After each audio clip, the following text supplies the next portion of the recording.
welcome to the Little Ghosty Games channel. My name is JStation64, and we are back with Jammy Dodgers, now with audio. As always, I am joined by the three wonderful Dodgers on this side. Yes, there they are. Excellent stuff. How is everyone doing today? How are you doing, Ghost of Sunny? I'm good, thank you. How are you? I am good. Who are you playing today? I am playing Basque, the Tabaxi Ranger. He's a big old cat. Which we saw in the new introduction, the new fancy introduction. We saw a few bits from Basque. We saw a net, which we've seen Basque using in combat, and traps. And the necklace that you got as well, the seagull necklace that you got given. I got swag. I was excited by my swag that I got from Thimble, which was very kind. We are also joined by Amadan. How you doing today, Amadan? Hey guys, I'm doing pretty good for a Thursday, actually. And who are you playing this week? Well, that would be telling. No, I'm playing Jomp. She's a good-hearted kobold sorcerer. And I have remembered to update Jomp's details that they're a divine soul sorcerer, because I forgot that sorcerers choose their specialization at level 1. So sorry for that. Born into it, lad. We're all special, like. Special from day one. And last but not least, we have the wonderful RevTed. Now officially RevTed. Now officially RevTed. Yes, it's taken a while, but we're there. I play Rusty, as everyone should know by now, because Rusty will make it so. But yeah, no, I've had a good week. Thank you very much. Glad to hear it. So first of all, question before we start. Land shanties? No, not really. You got given an item last session, a couple of weeks ago, which was the braces of ogre strength, not troll strength, ogre strength. Did we decide on who was having it? And has that person got it equipped? I think I was going to pass on it because I thought it would make Rusty a bit OP. So. I don't think it'd make OP, because I think all it's going to do is increase your attack and hit by 1, which isn't too bad. But yeah, it's up for grabs still. I wasn't sure if you guys had made a decision or whether it's still pending, but I thought I'd put it out there. I'm happy for Rusty to take it if you don't mind, because I've already got swag. So I feel like it's your turn for some swag. Jump, use it. Basque's going more down the bow and arrow route or range route, right? The ranger. Yeah. Jump could use it if she ever got in close. Sorcerer getting in close, though, it's a bit iffy. What are they again? Remind me. We get a melee build for Jump. A melee sorcerer. Oh, no! Slapping people with touch spells. Can Jump put them on her ankles and give her extra extra jump? It would, Jump. It would let Jump much higher. It would, because your jump distance is based on your strength. And is. Even the spell Jump amplifies what you can already do, so it would actually make Jump more jumpy.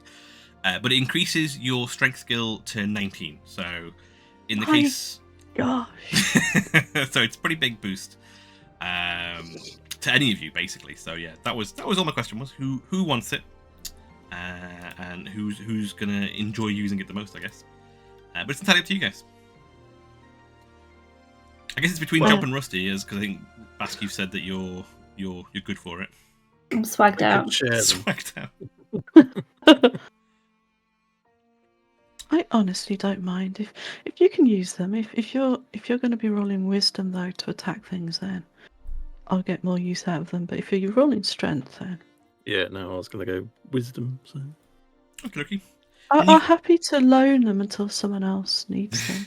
I was going to say, yeah, you can switch and swap between them if you got one of them wants to use them for a while and swap over. Like, I think they're attunement, so it'll take a break to swap over. But whenever you have a break, you can swap them over. It's no issue. I think we've fully done that much combat yet that we've know who would benefit from them the most. Yeah, that's true. That's why sense? I think swipping and swapping would be a useful way of doing it, because you're not sure. Swipping and swapping. So if we get into a fight, then we basically have to keep talking for 10 minutes until we achieve. Yeah, everyone. Hold up! Hold up! Okay. Oh wow, I have equipped them. Nice. Are they equipped Wow, on look at your that.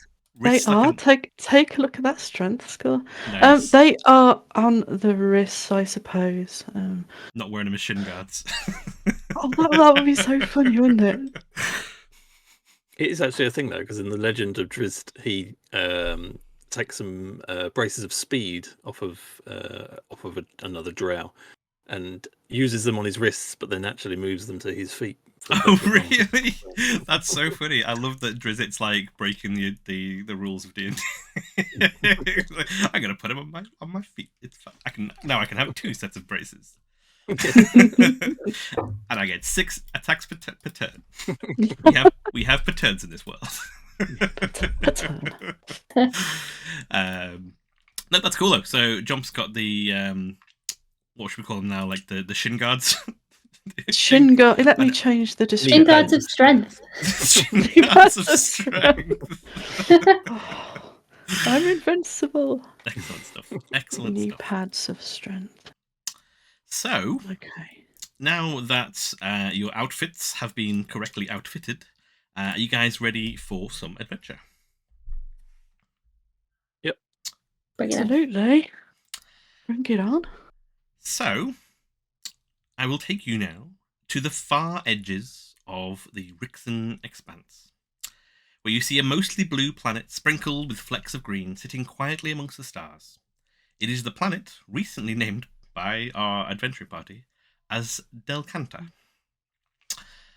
An almost imperceptibly small shadow darts across the surface of this bright blue marble.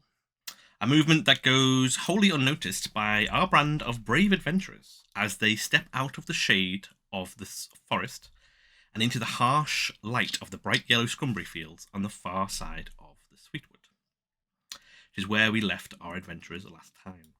There was joined by, well, as you step into the fields, topped with the red berries, red Scrumberries on top of them.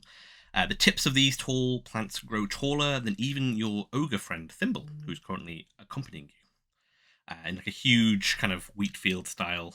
For Jomp in particular, this is like impossible height, I guess. Thimble lurches beside. Go on, sorry. Do you want a shoulder boost so you can see Jump? That would be great. I mean, are things normally this big? Looking up at Thimble still. Kind of lurches beside you guys with his top hat securely fastened upon his head. As you step into the field, the wild Scrumberry patch is, like a wheat field. Your view either side of you doesn't go far beyond a few feet, but the ambrosia-like smell of the Scrumberries has never ever been stronger. So, we find you guys at the edge of the field, at the edge of the Sweetwood, and opening out into a large, wide field. What are you guys planning on doing? I did want to ask, is Thimble okay? Because he did suffer a few stings. He will like smile and I'm okay. I'm a tough nut, you know. And you can see him like rubbing his bruises and his various kind of injuries from the attack. Maybe if I'd had my sword with me or something, I might have been a bit faster off the mark. But not sword, sorry, my tree with me. Usually I swat them away, but this no. But we're here now. We've it's all good. He kind of gives a thumbs up, and like both of his thumbs are hugely enlarged by stings. Oh. Is he telling the truth? Can we ascertain that? He's standing, and he's been kind of walking along with you guys through the woods out to this border here. He's not he's not great, but he's not bad. He's beaten up, but he's a troll, so he can take a bit of beating up and still be okay. He's an ogre. Sorry. Oh my gosh. He's an so ogre. Racist. He's delusional. So yeah, he can hack it. Fair enough. But he's not going to be at his best, essentially. So you said there's something that prowls round here? Well, I've seen some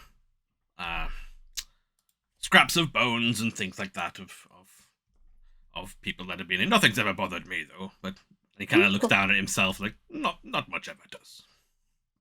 Except bees. Well, when I haven't got my swatter.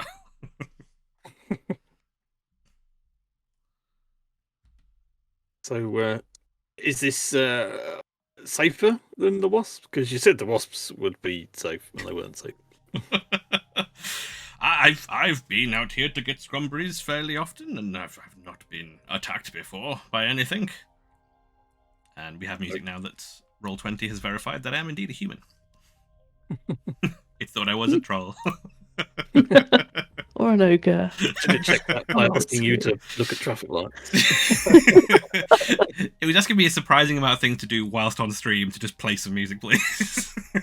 How many times I've failed those things? It's like, I like the bridge. Oh, well, I've got that wrong.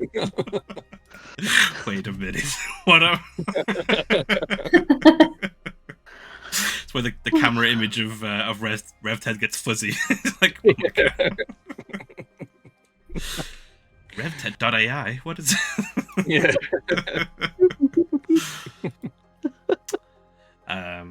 Sorry. But yeah, he it was. I've not had any issues in here before, but I'm not as small as you, I suppose. And he looks down at the bunch of you. I'll look up at the rest of you.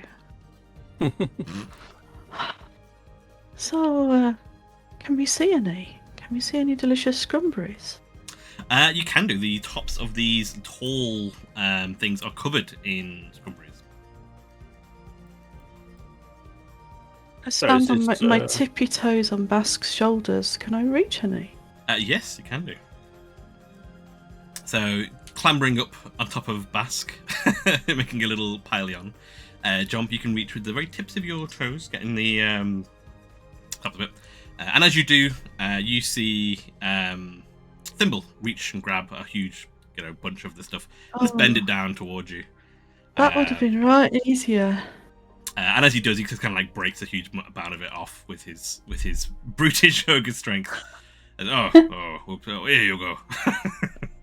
And yeah, you got a whole bunch of them. Like a mess of them, like this big. So we've got the bag, right? So I'm going to hold the bag so we can fill it with scrumberries. The bag is filled with honey, I think, if I remember correctly. My rucksack is full. Oh, yeah, your rucksack's full with honey. Oh, God, I forgot about that. That's horrible.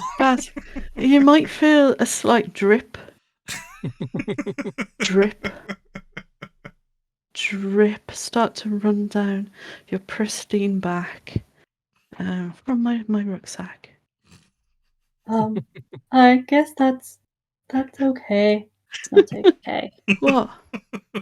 Oh, it's a bit sticky up here. When did you lie in, honey? I think that's from you. No, I got empty hands, got nothing in my hands. Sticky. Oh. That's from me. And then Bass just like rigid. Like fur on end, but it can't get on end because it's matted together from honey. Yeah. I will clamber down. Sticky. Sticky. My hands are covered in bass.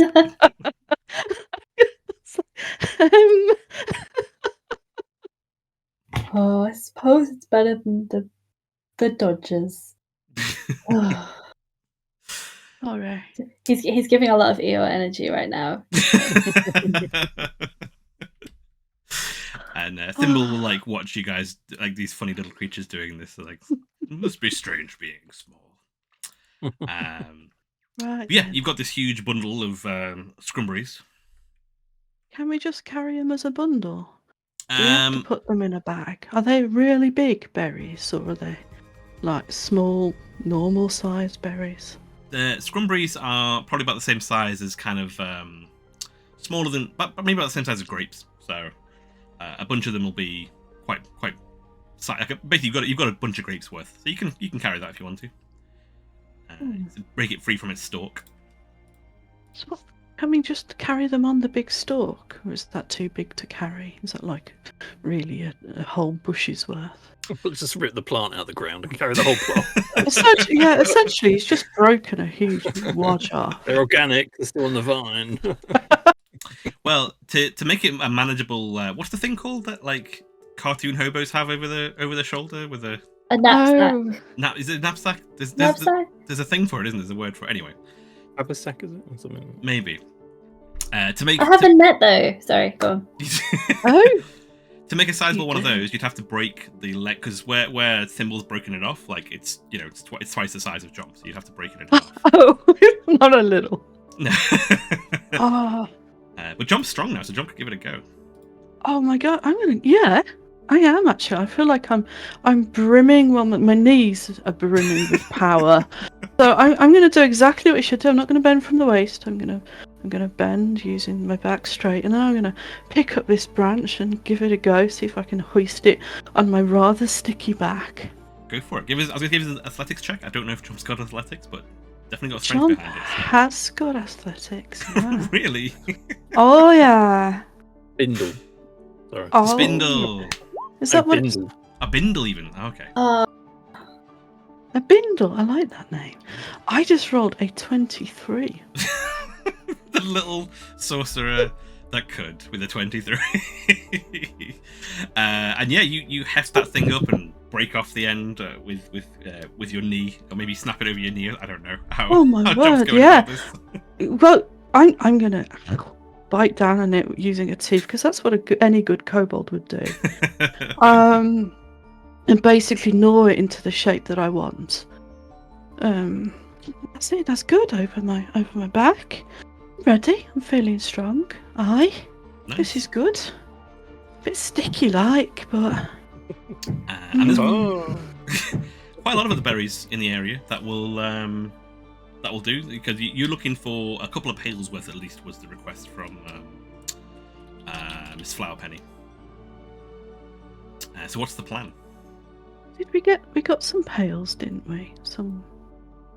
Shall we fill them? You got them from, what was the guy's name? I've written it down. The one that his wife left him. Erin. He has offered you a couple of pails of berries. He didn't give you actual pails though, because it's his berries he's given you. Okay. Don't even know if he's agreed to give you the pails, or was it just the berries? 2 pails I worth. could have sworn that we had a pail. You had I mean, I was hit very hard over the head though, so yeah, that's true. maybe that's where I went wrong. Sorry about that again. So yeah, you're gathering up some more berries? Sure. This seems remarkably easy after the last escapade. I'll keep an eye out. Yeah. So what else have we got to get? Some hushberries. No, not Mushrooms. hushberries. Hushrooms, aye. They Is were that right so? loud. Thimble, are they local? I know there was some outside your cave, but Oh, well, they're very small. I don't notice them unless I've stepped on them most of the time. It's really difficult to get that ink off your shoes. Not shoes, feet. I wear shoes now. I've got a hat on, so I also wear shoes. Wait till I get a tie, then you'll see. I've seen them in this general area. They're meant to grow amongst the Scrumberries. Go on, sorry, Basque. I don't know a lot about mushrooms, but and what he's probably going to try and do is, because he has when he forages he can find more stuff and is very good at tracking because he's an explorer, so he will be used to tracking and following things, Searching around. So he's going to try and be like, I think it's that way. Do you want to give us a survival check to see if it is indeed that way? Watch me get a 0 now. I've got that Red Dead Redemption 2 scent thing coming up in my mind. Yeah. What do you say? Survival. Please. 13. 13.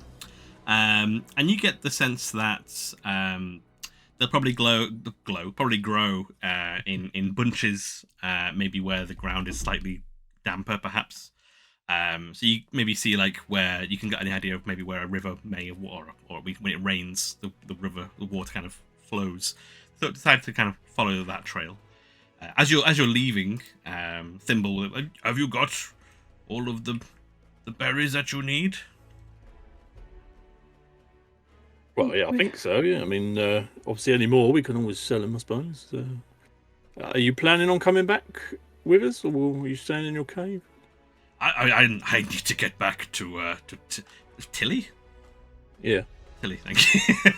I need to get back to Tilly, to be honest. I mean, I'll come with you. Keep an eye on you whilst you're out here. I just can't believe people would pay for these things. They're foul. What? You don't like them?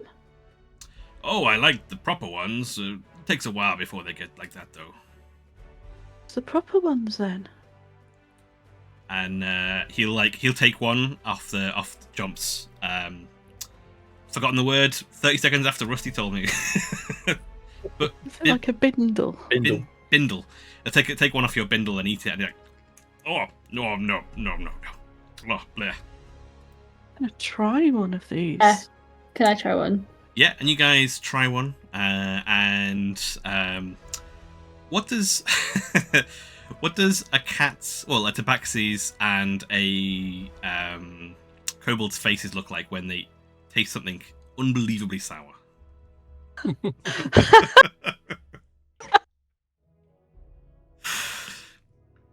What's it, like a sour like, snout and a like hacking a hairball. Immediately to the hairball. Jomp's lips raise up and you see all have a sharp, pointy teeth. Her tongue comes out and it just starts drooling. Oh. Maybe the drool will wash off some of the honey though on Basque. So. and the ink and everything else. Yeah. So bad. So bad. As your, And as we've your gone down friends- into the damp as well. It's just getting worse. Just damp, covered in ink and Oh, honey. is this normal? Do Kobold berries saliva. taste like this without any sugar on? Well, there are sweeter ones. They usually grow further in the middle of the fields. But if this is your bag, then you do you. These are horrible, to be quite honest, but I don't know. I mean, I really agree. should we go further in? I mean, I'm a bit worried. Because, where there's good food, there's always something that likes that good food. Well, that's usually me. I won't eat any of you, I promise. Well, we've now got nothing to worry about then. Well, they said they wanted scrumberries. They didn't say they wanted nice scrumberries.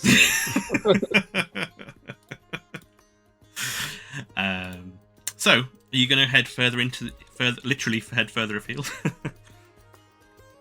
Do you reckon they do taste pretty nasty? I can't remember the name of the woman what were we supposed to be? What was her name? Is Flower Penny? No, her friend. Oh my god, I've written down Space Badger, Erin, Thimble, and Tilly, and that's all I've written down. So very top quality. Wait, what? I don't remember Space Badger either. Travis. It's like Badger from Firefly. I get yeah. Um, Did I make up a Space Badger? No, but there was Mrs. Flowerpenny and there was her friend on the other boat. I must go now. Oh, My world you mean, needs you me. mean Eliana? Was it Eliana Sartell, the captain? Oh, Captain Sartell. Well done. Okay. Yes. We want to be friends. Yeah. got a good I would not point. be your friend if you gave me that. Yeah. All right. I'm gonna dump me bindle on the ground. Suppose we should go in further then. And I'm going to start heading off in a little bit of a sticky trail behind me. I'm loving how much use the word bindle's getting now. It's great. Bindle. It's starting to lose all meaning. Yeah, I know this word. I shall use this word. This is my bindle. There we go. So, as you guys head off deeper into the tall Scrumberry fields,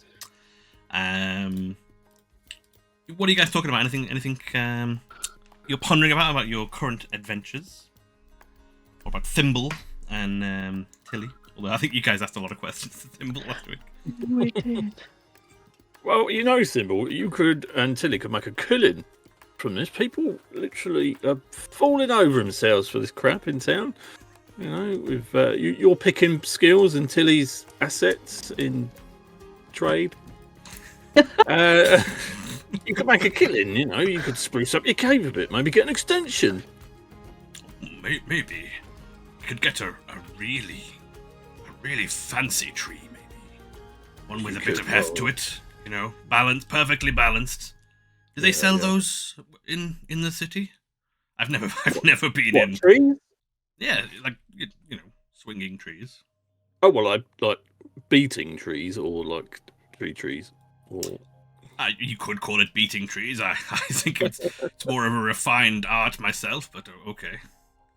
Oh, you could get it engraved. You could get some nice scroll work. So you could beat them and make an artistic indentation in their skulls while doing so. Rusty.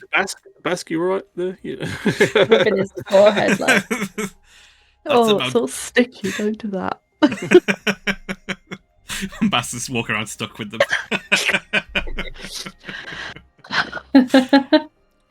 Rusty, that's just about the most beautiful thing anyone's ever said to me. I've got a new goal in life now. Well, you're welcome, Thimble. You've done pretty much everything for us, and we've just put you in danger and and had a full-on discussion about your sex life. So it's the least we could do, really. What? When was that?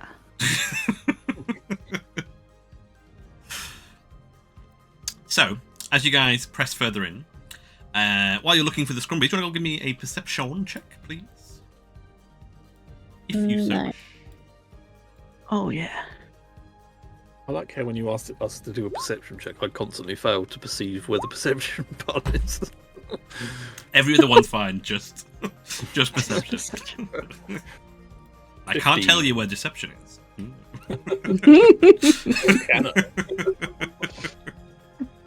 What have we got? 7. 15 from Little Jomp. 15 from I think I got 15. I rolled and then I closed the window and I can't remember the number. Okay, a couple of 15s.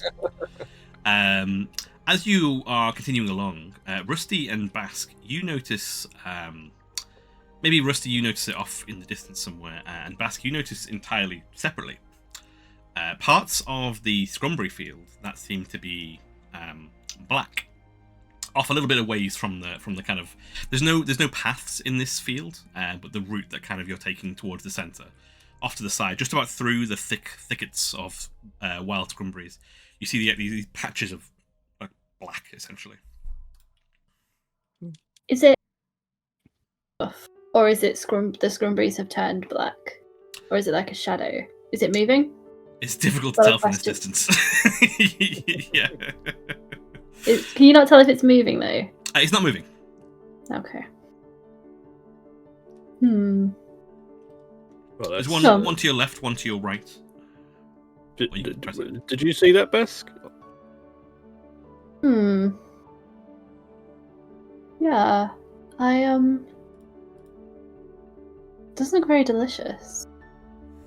It looks a bit rotten, to be honest, but what do I know? What? Thimble? Oh, second. Sorry, I was just mumbling. I was going to ask Thimble. Hello. Is that normal? Is what normal? Black in the field. And he has to kind of like duck down to kind of see what you mean. Let's have a look, shall we? And just begins to immediately walk towards it. Oh. Can I get my bow out? Yeah.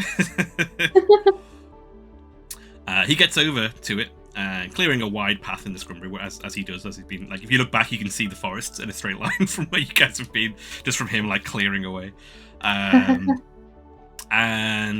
he kind of, like, squats down, probably for the first time. He's probably level with Basque, maybe. Still taller than Jomp, I'd say. And just, like, pokes a finger in it. And then pulls it back and, like, he's got some sort of ichor, I like that word, ichor, on his finger. He kind of sniffs it. Little. Oh.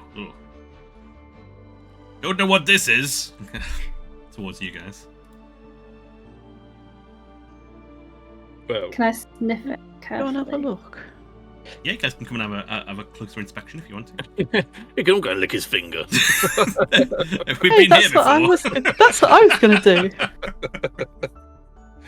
The audience doesn't know that the party has a secret past of doing of licking fingers. Not all of the party. Basque is a gentleman.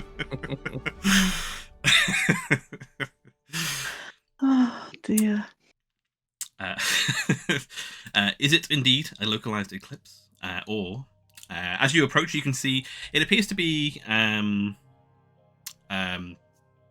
liquid, maybe goop of some kind, kind of suspended and spread amongst a couple of these wildberry stalks. Does it smell like burnt, or does it smell like bad? Doesn't smell of much at all. It smells maybe not oily, but yeah, there's a smell to it, but it's not a yummy smell, but it's not exactly like a foul smell either. Could Hey. Is it possible to tell if it's like a natural smell? If that makes sense. Is it something organic that's rotted, or is it something that's corrupting the Scrumberries? Basque, you might know. Also, Jomp actually probably will know as well that the smell is most similar to the ink that you guys, or the Jomp horrifically covered themselves in whilst massacring little hushrooms. It's got a vague smell of that. Yeah. No. You don't think there's a giant mushroom monster? Because, you know, everything's giant. Well, I mean, surely we would have seen something like that, and you know, while you were massacring the children, they might have noticed and come for you. So I did. I didn't Yeah, enjoy I it. know, you did. Well, you look like you enjoyed it. They were screaming. Not just the hush men, but the hush women and the hush children too. Oh, is there any kind of squidgy ichor stalk prints? Because Jomp is now convinced it's a giant hushroom that's stalking everything. You can do a survival check to look for tracks if you want. Absolutely. Anybody else can do anything else they want to whilst they're there?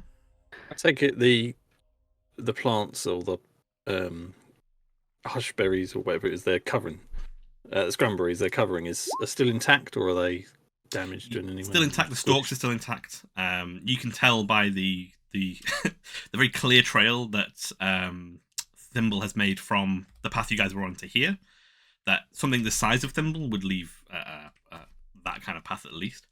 What do we get for the survival? 16. 16, very good. Yeah. Don't see any tracks of anything really, other than, you know, maybe the odd field No, mouse or something. no like that. tracks. Must be airborne. Start looking in Or the sky for underground. airborne giant mushrooms. Mushrooms. Hush. Oh, Thimble Can I puts put my puts ears a hand to on the his hat. Yeah, you can do your Aragon bit if you want to. Rusty. Do you want to do as a perception check? Ear perception. Oh, a 4. You hear, as you put your ear to the ground, a thunderous rumbling beneath the earth. Like something huge is making its way up through the surface, emanating through the surface, and you feel next to your ear a little weird pinky feeling, and as you move away, you realise that a small worm has just come out of the surface and makes its way back in down the other side. That doesn't happen every day, does it? Little kiss by a worm. I should take that as a blessing. That's, Did anyone else see that, or was it just me? See what? They come from above. I know it. Still trying to degunk my fur. Can we see, or can we tell? Because like we knew that the mushrooms were generally in this direction. Mm-hmm. Is it like where we found the ink that might be from a giant flying mushroom? Is it where we would expect to find it, like, or is it going in another direction? Like, you've seen a couple of them, as both Rusty and Basque saw them, and maybe now that you've seen it and you peer through the tall stalks, you can see dots of them here and there, not very frequently, but doesn't seem to be any particular pattern to it.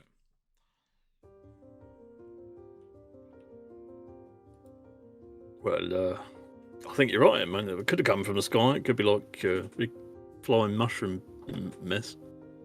And Thimble flying Dutch room. The flying Dutch room, very nice.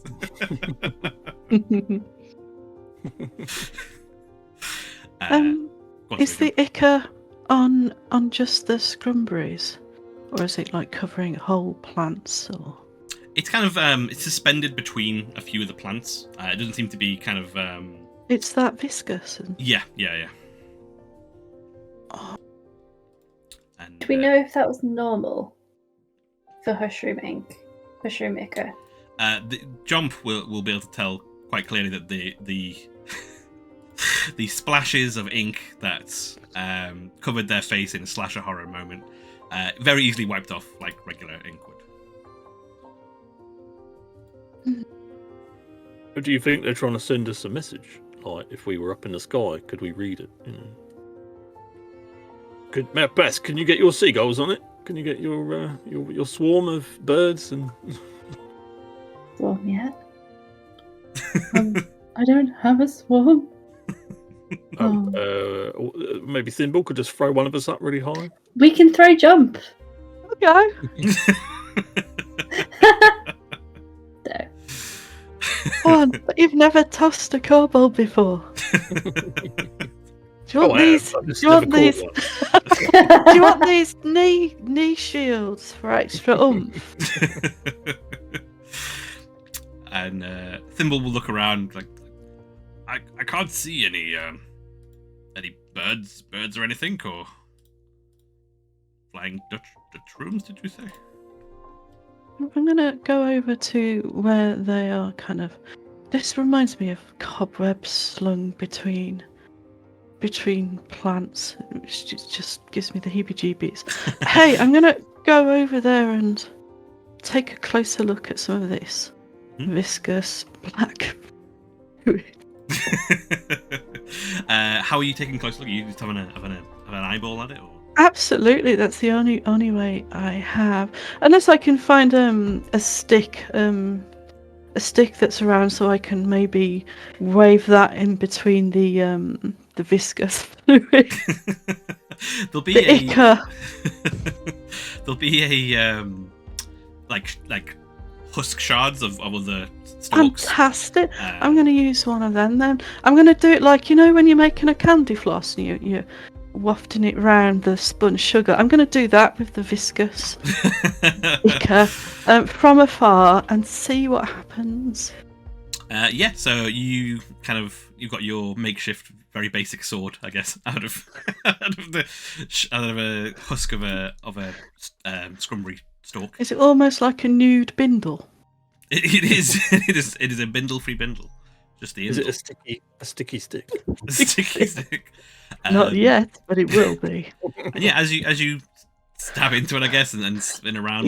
Spin it around. It comes free, like as it's getting forced off, and then like it seems to like blob down a big. If you pull the sword out again, the big bumble of it at the end of your. So you're no trip. fully calling it a sword now. No, it seems to be quite happy. Like maybe if, it's wilting a little bit on the husk from the weight of it, kind of. Spin it around. Rusty and Basque, can you make dexterity saving throws for me? Sorry. 24. 24. Oh, excellent. No, my saving throw. Oh, 17. Whew. 17. As it very slowly starts to edge away from the end of this stalk stick and just flies off, and Thimble takes a step back just in time as it goes and just does the same thing on another stalk. It's kind of like splats and gets kind of like stuck on part of it like a goop, like good goops do.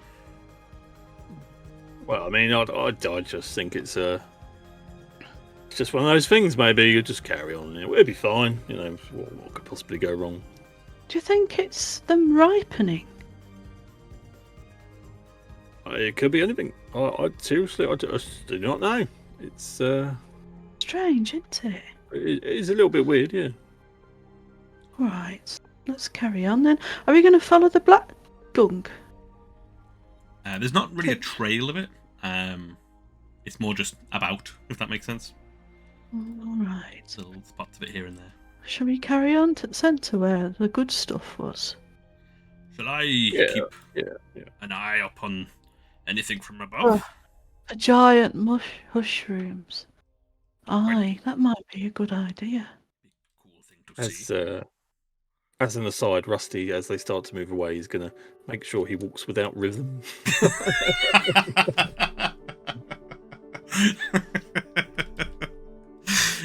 And as a monk, you can definitely do that.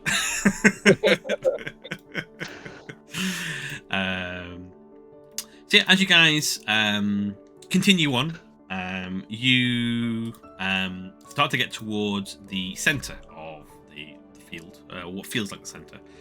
As Thimble kind of will gleefully nod along with you guys. Oh, shouldn't be long now, and like every now and then he'll try one and horribly spit it out in a very over dramatic way.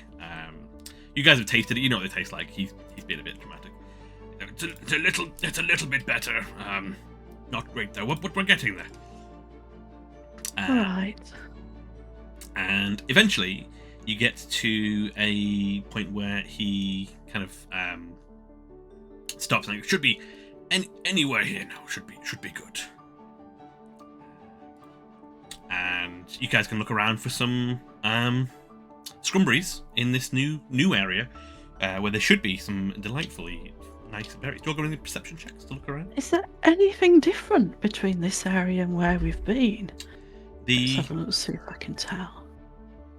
Stalks, the tall grass is yellower here rather than grey. Oh, okay. More wheaty. Where Thimble spits out these sour things, it doesn't start to turn black or anything like that. You see a hiss and a tiny spirit just escapes from. No, it says, "Avenge me!" But no, there's no like of the similar kind of black goop. Sorry, I was asking like that was a ridiculous question. It wasn't. It was a very good question. What do we get for our perception check? Sorry, go on. 13. I got a 13, but I was saying, Basque gonna pick a very small berry and sniff it and try it to see if it is actually. I'm going to watch your face. What has everyone else got first? 22. 22 from Rusty. Goodness gracious. And a nat 20. Nat 20 from Jomp. Goodness gracious me. Yeah. Well, as you search Basque, you look for the same kind of hallmarks that you've seen all the way through here. Long, tall grass with bundles on. And you don't see many. There isn't like many berries at all in this part. And as you keep looking, you realise you can't really see many at all. And so you bring one of the branches down, and you can see that there clearly were berries here, but they've been picked. And Jomp and Rusty, you see something very similar as you explore throughout this area, trying to find anything that's kind of any berries at all in this new kind of cleared area, and they all seem to have been picked in this area that's supposed to have been completely wild and tamed. However, wow. What did you get, Rusty and Jump? Sorry, you got 26, was it, Rusty? 22. 22, sorry. And Jump. Oh, you got a natural 20, didn't you? Sorry, yeah. I did, giving me a total of 20. Rusty, you hear in the you hear as you're searching around, you kind of like, the noise of these bushes kind of moving around and stuff as you're doing it, pushing away. The kind of the shuffly ruffle noise. I don't know if there's a word for that noise of like moving through these tall stalks. And you stop to look at a berry, but you still hear the noise of the shuffling, bushling of a berry of the stalks nearby. I mean, when you look to where in that direction, you can't see anything, but you're fairly certain you heard something. Jump, you do the same. You kind of, as you're looking around, you might hear, as you're rustling through, the noise of something kind of rustling through. That, for a brief second, catches your ear. But then, maybe it's your low height, hearing the kind of echoing through the stalks. You're sure you can hear voices not too far off. I'll stop. Where are my friends? Where is the giant ogre? Whenever you guys have gone off to do this, Thimble will usually Okay. will wait like in the center where you guys are, kind of like where you guys have left. If you guys have to do some, he's gonna just wait because he's not bothered. I'll stay here and you guys come back to me. It's fine.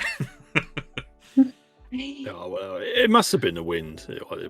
No, I thought I heard something, but it must have been the wind. Can you hear? I can hear voices. Well, I can't hear voices, isn't it? Well, I don't think I'm going balmy just yet. Well, what are they saying? I can hear voices. Can I hear any words? It was far away, and basically you just heard like the.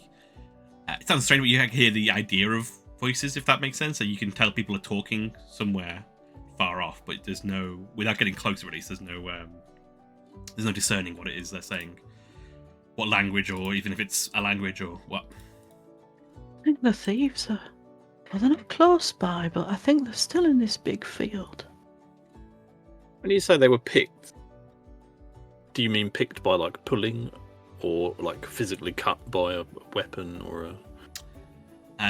These stalks that are left that you're looking at look remarkably similar to the ones that you guys have picked when you've been picking the unripe ones. They seem to have been picked by the bushel. I don't know what the measurement of the group of these things is. We said bunch before. Oh, a bunch. There we go. Yeah, picked by the bunch. A scrum. a scrum. By the scrum.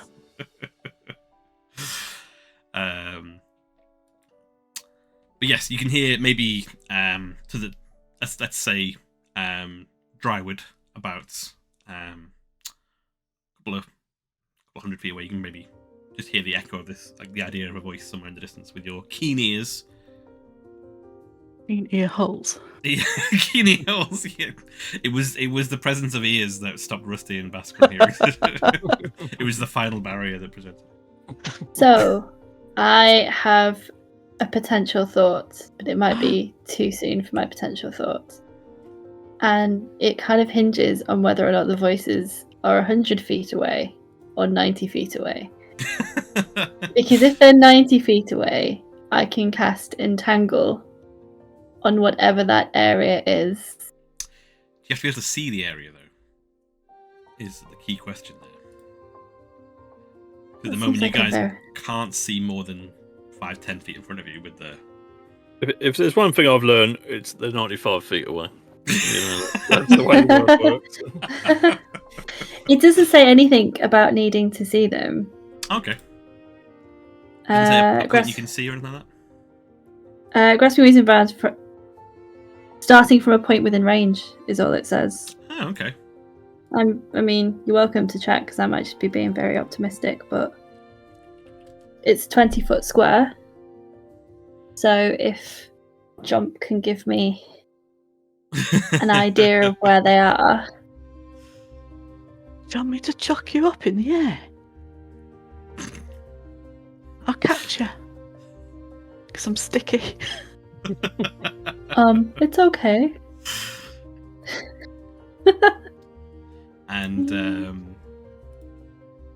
the Thimble will watch as you guys are saying, like, are you want this one's going to throw this one? looks to you, Rusty, like it's normal. You just get used to it, mate. I'll just go with the flow. It's over there. Not too far, but just far enough that I can't hear what they're saying. Shall we? We could.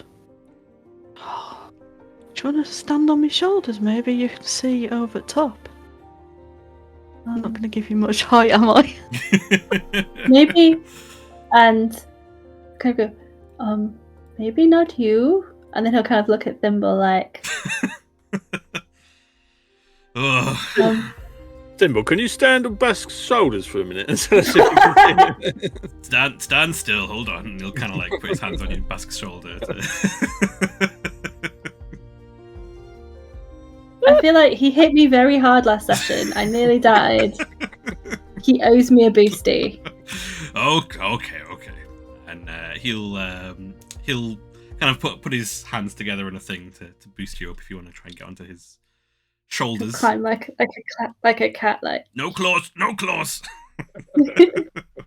then he'll sort of like be just stood around, like trying to have a look for whatever these voices are. Curled around the neck like a cat. Yeah. And Thimble's got a lot of neck. Like he's mostly. But Basque will be very, very carefully making sure he doesn't knock the bowler hat off. Do you want to give me a perception check? I mean, that's a very good point. Actually, I didn't even consider that would have been a very big complication. I've got a very as a character, condition as well. Got a very vested interest in keeping that hat on the ogre. It does have a little twine now tied underneath from suggestion from you guys. 13.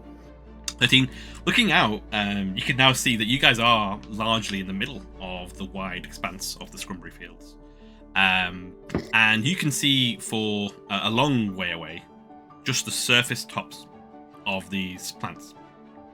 There's a few areas you can see where the plants kind of or like there's a gap in the surface of the tops of these Scrumberry plants, but you can't tell anything other than that, if that makes sense. Can I tell where the gaps are? Are they sort of like moving in a particular direction? Like I'm looking for like an edge where like if people are picking in groups, can you sort of see how far they've got? There's no movement you can tell at the moment.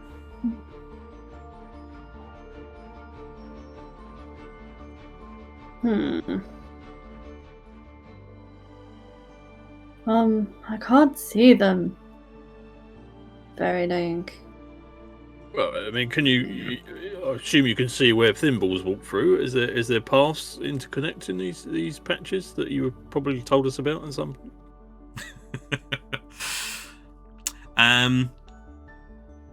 There probably would be.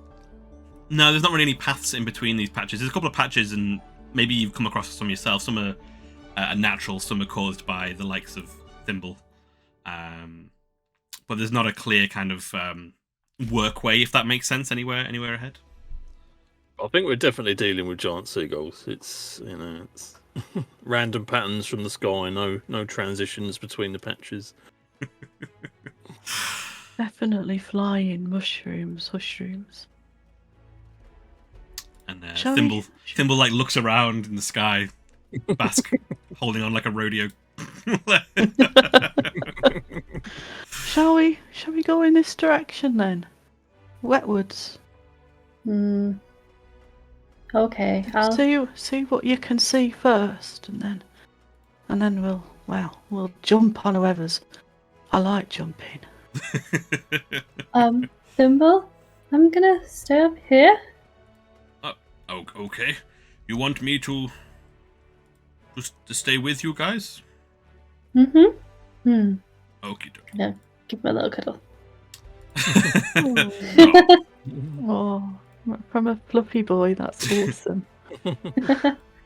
Just so you know, this kind of thing, creeping up on things, he kind of looks down at his like huge ogre body, like not massively my thing, but I'm glad to be here with you. Oh, do you guys think I should walk by myself? No, I think we're just trying to scare them out of hiding and see what they are. I'm looking up, talking to you. I can't see you. Well, I mean, to be honest, only one of us has heard the voices. Let's just carry on, you know. We all had one of us said the voices, so it happens. So as you guys are moving towards the sounds, you all begin to hear the voices soon enough, and Thimble is trying very hard to move quietly, kind of as much as you can, like, but you still hear like breaking noises of all of these like stalks with every step he takes. Can you give us a quick perception check, please, Basque? Up on the shoulders. I stand on one of his feet so I get a ride as he's walking. 20, dirty 20. I'm not a bus. What's a bus? It's an ogre thing. You wouldn't know. Basque, as you are looking keenly towards the where this space is, that perhaps where the maybe got it a bit more clear now which one of these spaces it might be as you're getting close to the noise. You notice out of the corner of your eye separate movement entirely. What looks like a rustle in the tall stalks, kind of shimmying along in a trail across the Scrumberry fields. That would be, if you guys did I say you guys are headed in Wetwood? It would be Drywood. Wetwoods. Yeah. You notice in the corner of your eye, Drywoods is this like shimmering movement in the not shimmering, but you know, like a ruffled movement through the like a gust of wind almost. But Thimble comes to a stop and kind of like ducks down a little bit. It's like, do you hear that? As you begin to hear now much more clearly amongst all of these picked berries, largely picked berries, voices. And they are clear for the first time since you're arriving, and they sound very unhappy to be here. You hear one voice in, "Do we have to be out here?" And another voice rings out, "The boss said he wants all of the jam he can get his mitts on. And we've got the motherload right here. Travis is going to be very pleased with us. So get picking." You hear movements from that direction, and the voice continues again. We're gonna get some more. You stay here and load up the barra. And you hear rustling again further away, and you can just hear a single voice mumbling and complaining, where you've heard the other voices before. And I suppose it's not against the law to pick Scrumberries, is it really? So we can't exactly rob them in blind daylight. Well, it's not robbing them because. No, you're right. Yeah, it's robbing them. But It was a good try. Maybe they'll give some to us if we ask nicely. I mean, he sounds like he don't want to be here. Yeah, or Well, I mean, we could try and scare him off, or we could try and talk to them. But they did mention Travis, Peaches. You may remember Peaches from such episodes as episode 1. The unnamed hat-wearing man in episode 1. We don't really want him to know, do we, that we're out here? What? Just. I'll see if I can get up close. If I'll get a look at them, get a handle on them. You reckon, or we could just go in there with our big friend here and his tree. And He left his tree at home. You can entangle them. he looks down at like the single stalk in his hand, like, but he'll nod when you say about going in. Like, he doesn't get to do authorized violence very often. Well, I mean, Basque, you've got the best position tactically. Do you think we should stealth it, or just berries deep it? Berries deep. Can we see them? Like, are they still in like a little group, or are they scattered? Maybe just through the depth of the reeds, you can just about see shapes, and you can only see. You've heard at least 2 voices, and you can only see one person at the moment, like the shadow of a person looks next to some sort of box. Just in an open I think we stealth that chap, and then I think we rush the other chaps. Fair enough. Do we want to play rock, paper, scissors for this, or should I just take the lead? I'm not very good at sneaking. I can give it a go if you like. Well, yeah, I mean, I'm all for equal opportunities, mate. Go for it. You know, I've got your back. As he turns to like say that to you, like you just hear like two stalks snap, like, just him turning to talk to you. Well, shall we vote for it, Thimble, or I? I vote for Rusty. Not with Basque. I vote for Rusty as well. Well, this time then. But you know, you've got to work on these things. You know, like any skill, you've got to keep practicing. You know, and the more you practice, the better you get. And before you say that, I'll be like, "It's okay, Thimble. I can't sneak either." Oh well, more of a like me, eh? And kind of like elbows you. I'm probably like the force of like a tree hitting you. PTSD flashbacks. Sneaky, stealthy monk Rusty. Do you want to give us a stealth check as you approach to this small opening? 14. 14. Yeah. And yeah, you manage to. Well, how are you getting to the edge of this kind of thing without making too much noise? What kind of? Are you I'm going to pop down on my stomach and sort of like wiggle along for no reason, just for effect. Just to make a show of it. We've learned that the worms, they can get about pretty easily. So yeah, Rusty's if not open to possibilities. I've had a kiss from a worm, so I'm on the ground. I'm gonna feel the earth in my teeth. So yes, Thimble will look down and still confused at the antics of these small creatures as one of you goes slithering off through the field, and as you move without rhythm. Still without rhythm.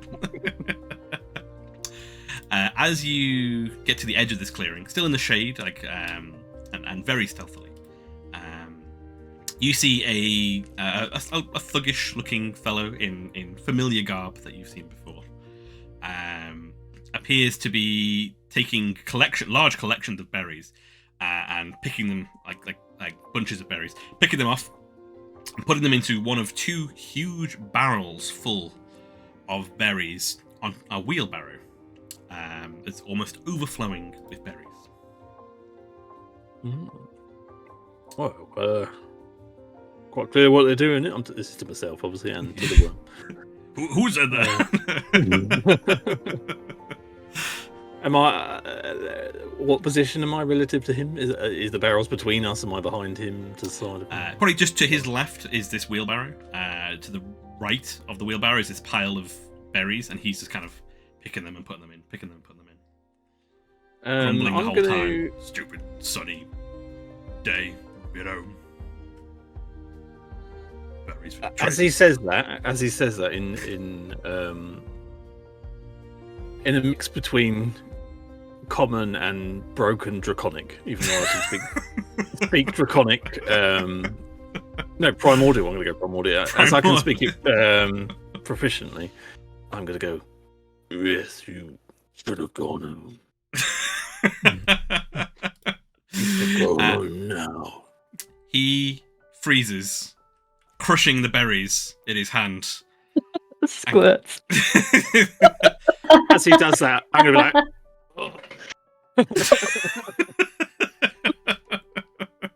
oh dear. And he looks around in a panic, and we'll find out what he does after a short break. And we'll find out what's going to happen with the Rusty's terrifying berry monster impression. Primordial berry monster.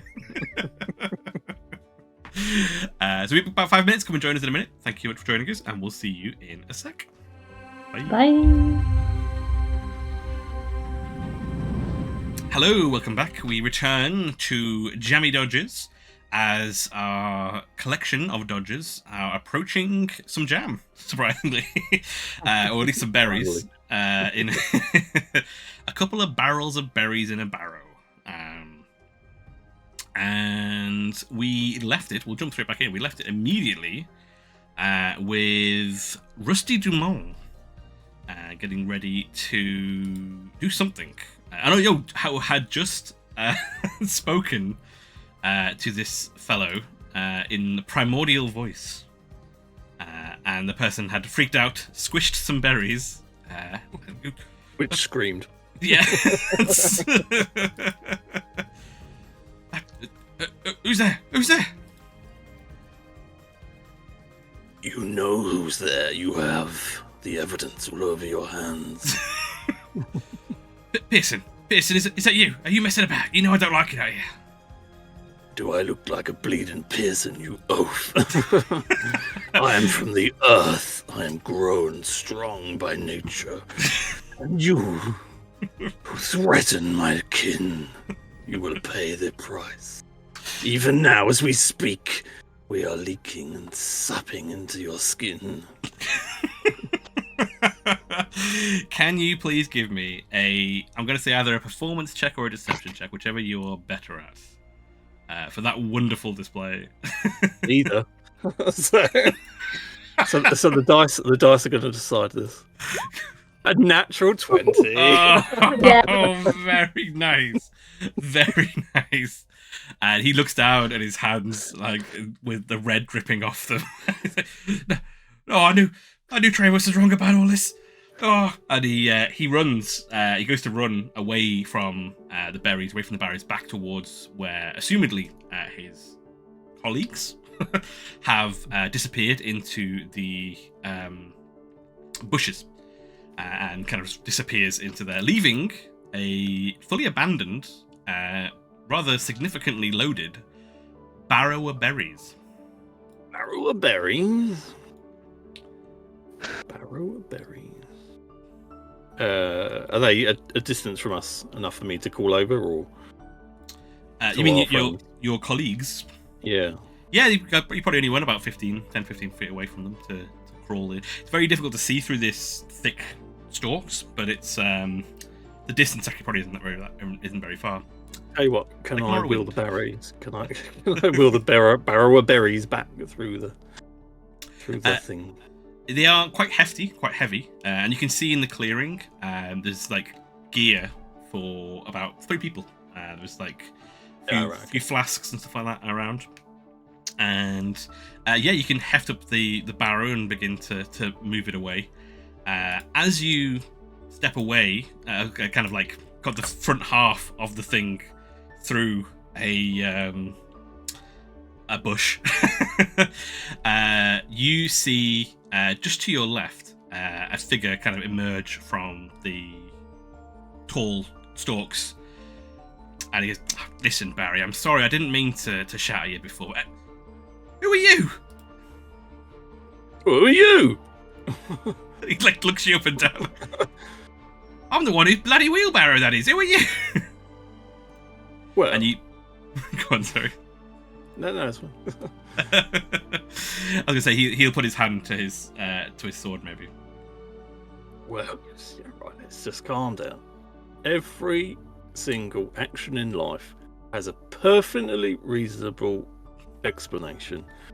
And this is one of them, to be honest. So I'm a little bit mutton now. Can you just shout my name, Thimble, really loud for me, so I can just get a range check on you, just to make sure you're not saying something else. Like the other day, someone said, "Oh, she's dead," and I've said yes, 2 sugars and tea. It's a common ailment with older people, and so just try it. We'll do it together, shall we? 1, 2, 3. Thimble! He looks at you as you're like rambling on. He's like, "Thimble? What kind of name is Thimble?" As Jomp, Basque, and Thimble you hear Thimble's name being called.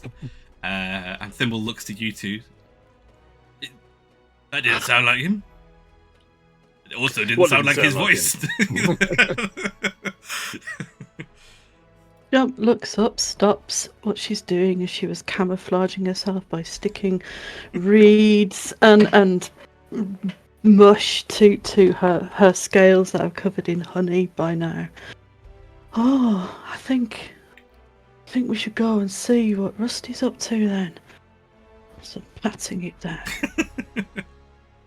Let's head over. I'm going to start heading over in a swift and sure and confident stride.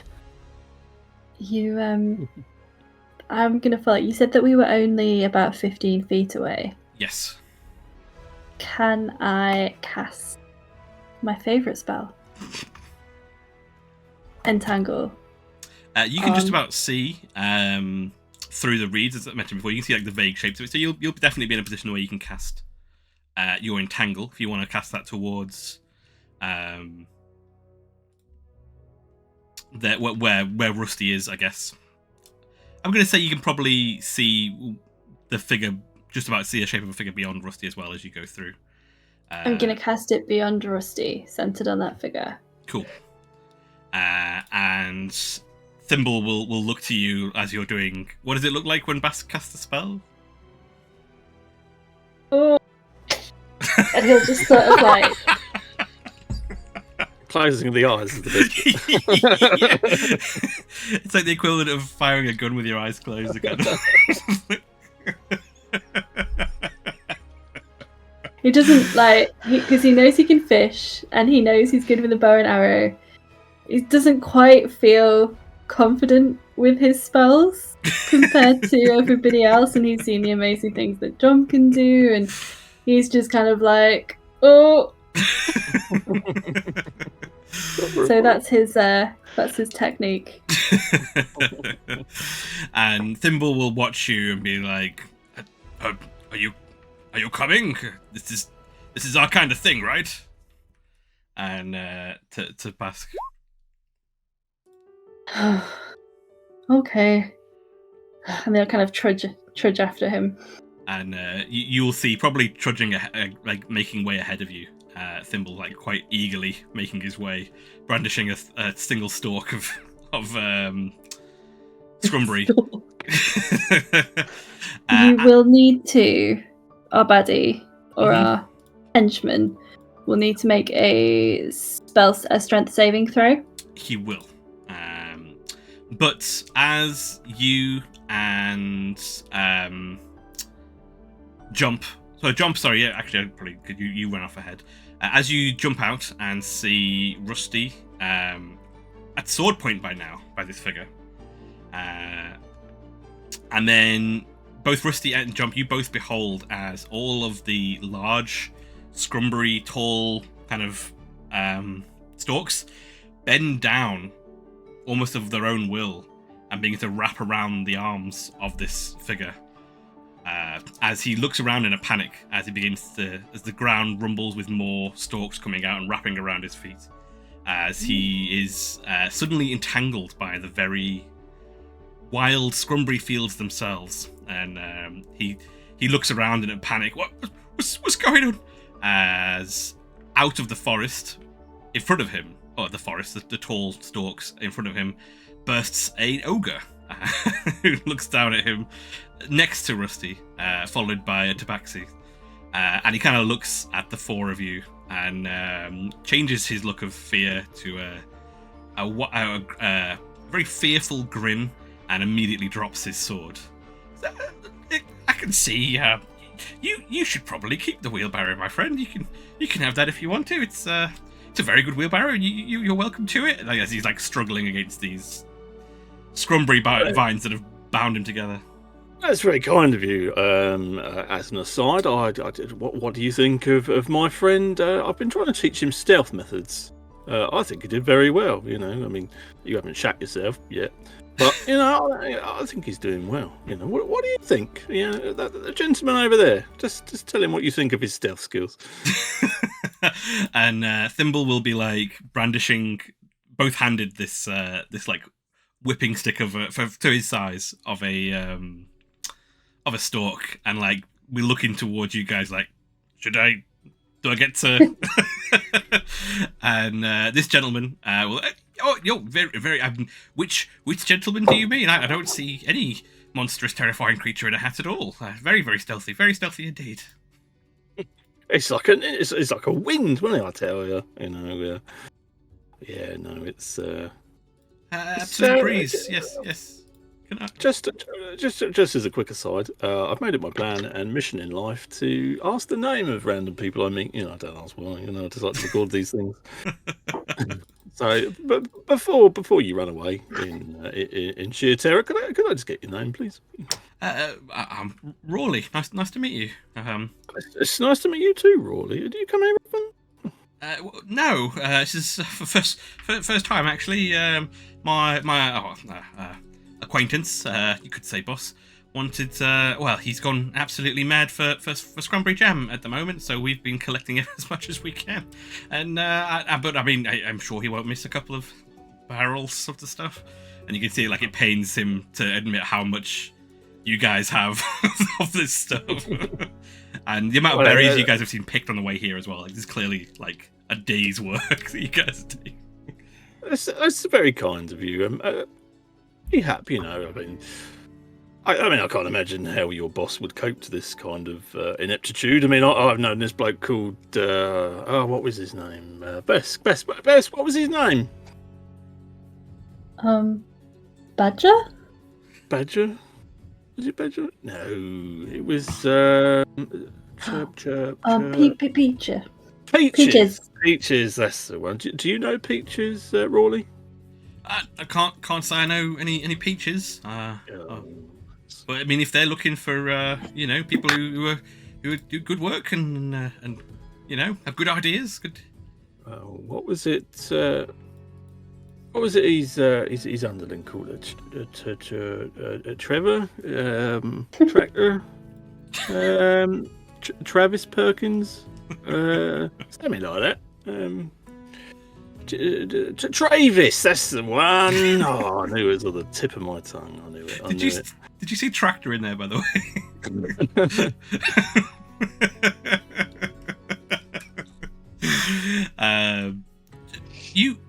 You know Travis?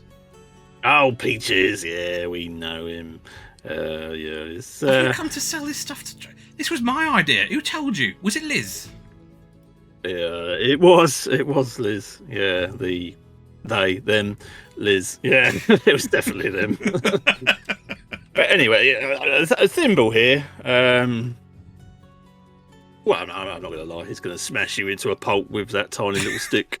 That to the rest of us is the size of a huge tree. If you tell Peaches anything about this, or your men. So, but yeah, it's, we understand each other, don't we? Can you make an intimidation check with advantage as Thimble snarls next to you?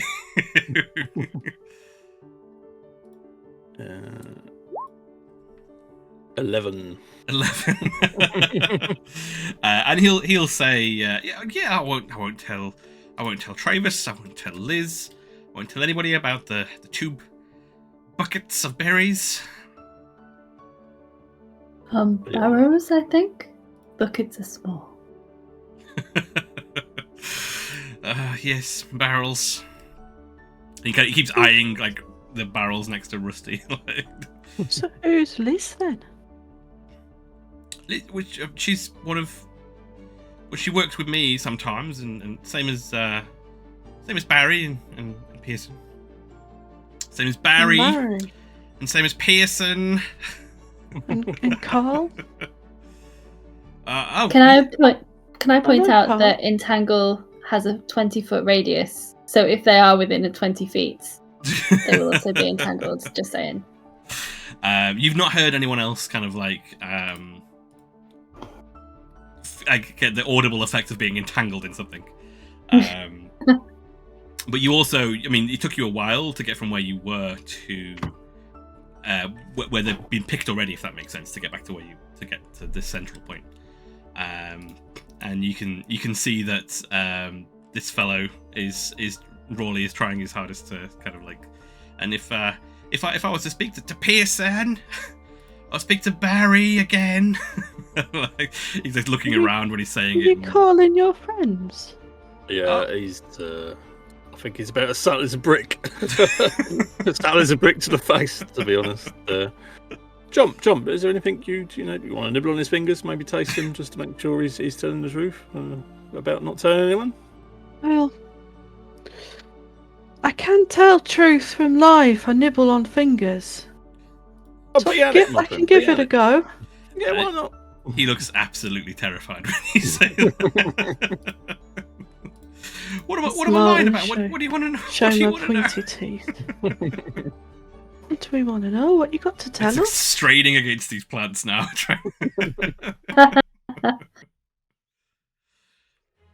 I told you everything I know. Travis wants to get all of this Scrumberry he can. I thought it would be a good idea to give him this raw stuff here. Look how much there is, and yeah, I thought it'd be. And then obviously, you've had the same idea, but I'm not going to argue with that. And kind of like looks towards Thimble. Do you know what's causing all this black stuff? You know your way around a good Scrumberry. So what's all this black stuff doing in it? What? You not seen the black stuff? Don't know what you mean. You mean the mushrooms? What? The little mushrooms. You step on them and they go black. Yeah, and they squirt ink everywhere.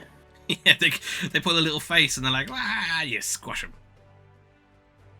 Yeah, that's quite accurate. Yeah, it's fun, but I haven't got any on me if you want to step on them. But... There's all this gunk in the plants, in between plants. It's all. Show him your stick, John. Show him your stick. The stick is stuck to me. It's this. You don't even have to hold it anymore. Yeah, it's like black stuff on end of stick. I can't tell me that's natural. I mean, it looks kind of like ink.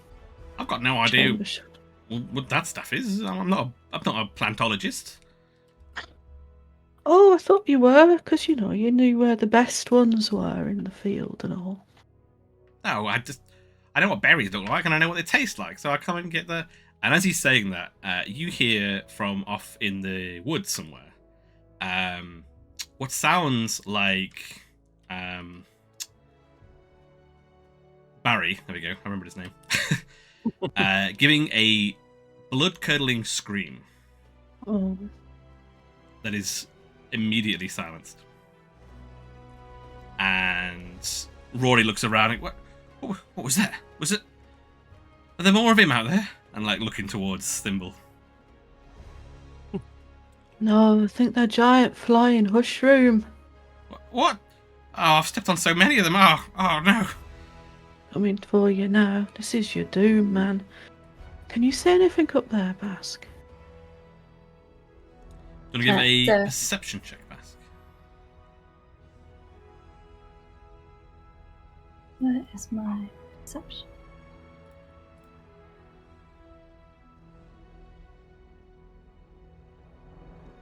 Perception.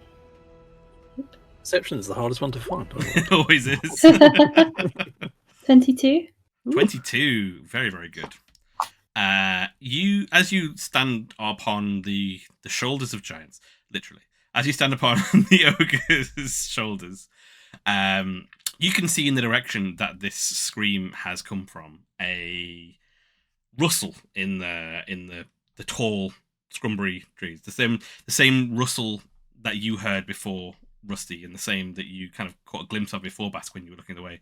But this time it seems a lot more violent. The bushes are rushing over, and you swear you see flashes of red splashing amongst it as well. Mm-hmm. And as you look across from there, you see several other of these trails of something moving through the bushels in a beeline, heading straight towards where you guys are currently gathered. Oh, heck. Thimble? Yeah? Why? Was the berries are red, but that is very, very, very red. What do you know what it is? I don't know what that is. Nothing bothers me in these woods, apart from this little chap. And he kind of like threatens the guy again. And you hear the rustling. You all hear it now, getting louder and closer. Well, maybe someone's making jam over there. You know, these are nice berries. Personally, I'd wait until we got home. But... straining against the restraining plants, this figure, Rawley, kind of like looks around, panicking, looking behind him, and you hear a second kind of blood-curdling scream. No! Oh no. What's going on? What's going on? Well, I'll tell you what. Why don't you stick around to find out while we go this way? And Thimble will like look down and nod. I don't like the look of this. Can I, for my entangle, can I leave most of the berries there, but can I let the henchman down? Are you letting him go? Yeah. And he will, as soon as his feet touch the ground, he will start sprinting in the opposite direction of where these things are coming from, running right past a bunch of you. Thimble, I think we might need to grab those berries and move. Oh, and he'll lean down and pick up the wheelbarrow and put it under his arm, maybe lifting you half into the air at the same time. I was going to say, if we need to be strong, we have the braces. So if that would help us push the barrel, if Thimble's poorly. If you want to, can you push this? Again, he just doesn't understand you being so small and being able to do this kind of thing. Jump. Bet I can push it. I'm right strong now. I would say, what's Jump's history of being able to push large things like before these kneecap things came on? Like, I imagine a wheelbarrow is like almost full stretch for. That's Jump's history of pushing large things. It's quite presumptuous to assume she were a miner. She was more like the small critter that gets sent into caves to make sure there's nothing lurking in ambush, rather than being one of the strong ones that come in afterwards to mine the precious things that were in there. But she knows how it's done. She knows how to bend and flex and push using her core strength rather than her joints. So I think she'll do it. Excellent. Yeah. I love the idea that like arms at full stretch just to get the wheelbarrow off the ground, kind of thing, sprinting. Jump begins running with this wheelbarrow. And I'm not going to use the handles. I'm going to use the two weird stationary feet. I'm going to lift it up from the feet And that will be much easier. It's a little bit more precarious, but lower centre of gravity will work wonders for me. Nice. And Thimble will begin running afterwards as well as you hear this rustling getting closer and closer behind you. Oh blimey! Let's put some effort into this run. Basque and Rusty, are you guys running as well? Yeah, but I'm going to try and keep myself between them and us and whatever it is. I'm trying to be the rear guard. Yeah. Cool. I am. Can I see, like, is whatever it is being slowed down by the entangly difficult terrain, or is it just...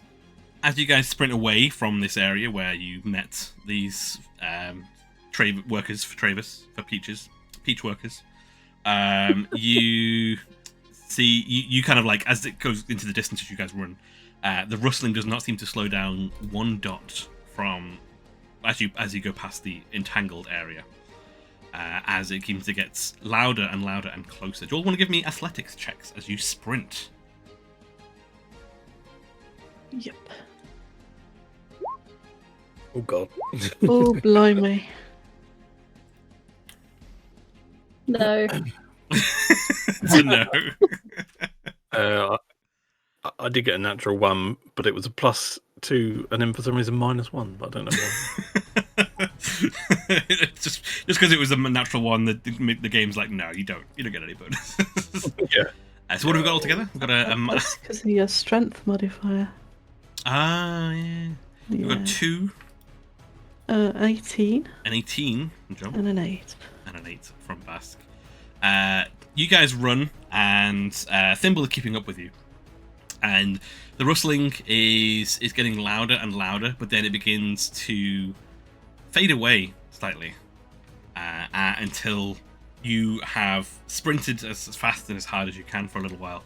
And you find Rawley, kind of hands on his knees, breathing heavily, as you catch up to him together, also all out of breath and tired, and don't no longer hear any of this rustling kind of coming nearby you. What the hell was that? That's something you did, and kind of points towards you, Rusty, for your dark magics that you've demonstrated. Let's say yes, shall we? But I think it might be better if you stay around us or near us for a little while at least. I don't think your friends. Well, I just don't think your friends are, to be honest. So.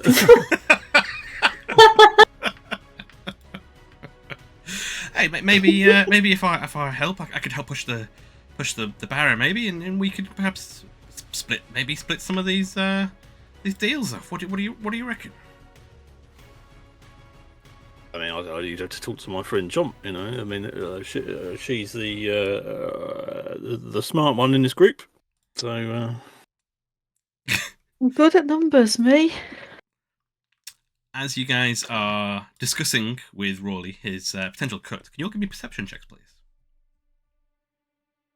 So much rolling. You got 6. 6. 16. 16.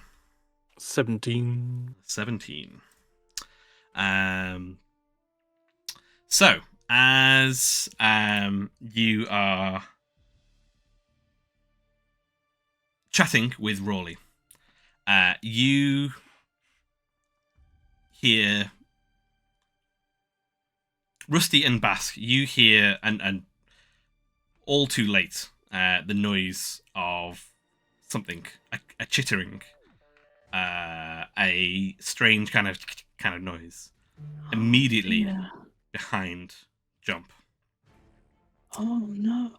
As Basque and Rusty, you can see just out of the shade of all these stalks what looks like a bundle of eyes, and a wide, almost predator-like mouth opens and spits out a black globule of deep black goop, which splats onto the face of Rawley opposite Jomp. he grabs his eyes. Oh my god! And staggers back a little bit. As he does, you see two of the. It pretty much looks like two of the stalks, of the Scrumberry stalks, reach around him, grab him, and pull him into the forest as his scream gets distant as he goes screaming off into the depths of the forest.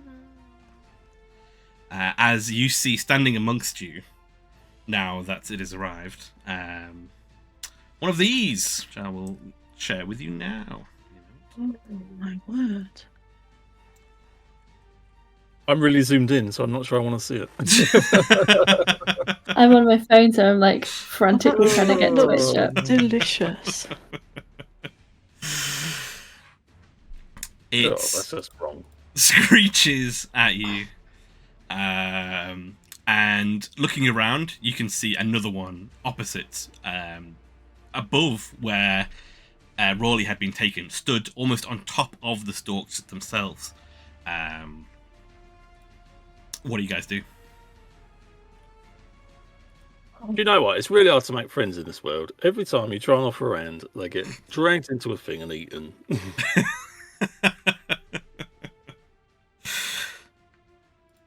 They look like they're after the berries, or does it look like they're after the people? So far, well, you've seen one person be taken by them, and that person wasn't carrying any berries. The one that spat the globule is, you're basically, if you look on that picture, Jomp, you're just beneath its like two mandibles there. Oh, I didn't notice that one. I was looking at the one over there. I'm going to jump. Everybody, roll for initiative. Yeah.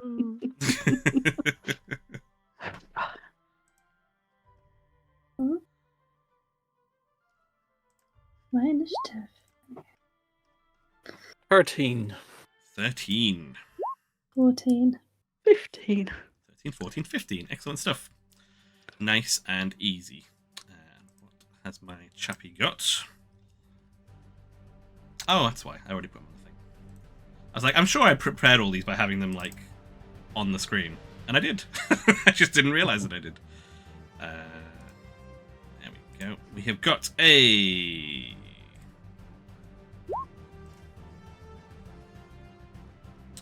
Okay, I've not done it. Ooh, not good. It is a natural 20, which I guess is a good thing that it's on the natural 20. As it is going to look down at you, Jump, immediately below it, and begin to kind of get together. Oh, I need to do one extra thing. I almost forgot. There's someone else who has initiative in this. Oh, Thimble. Don't know if he's going to be at nat 20 though, but it's worth a shot, right? Natural 40. Come on. Oh, 10. 10. So he's last though. Never mind.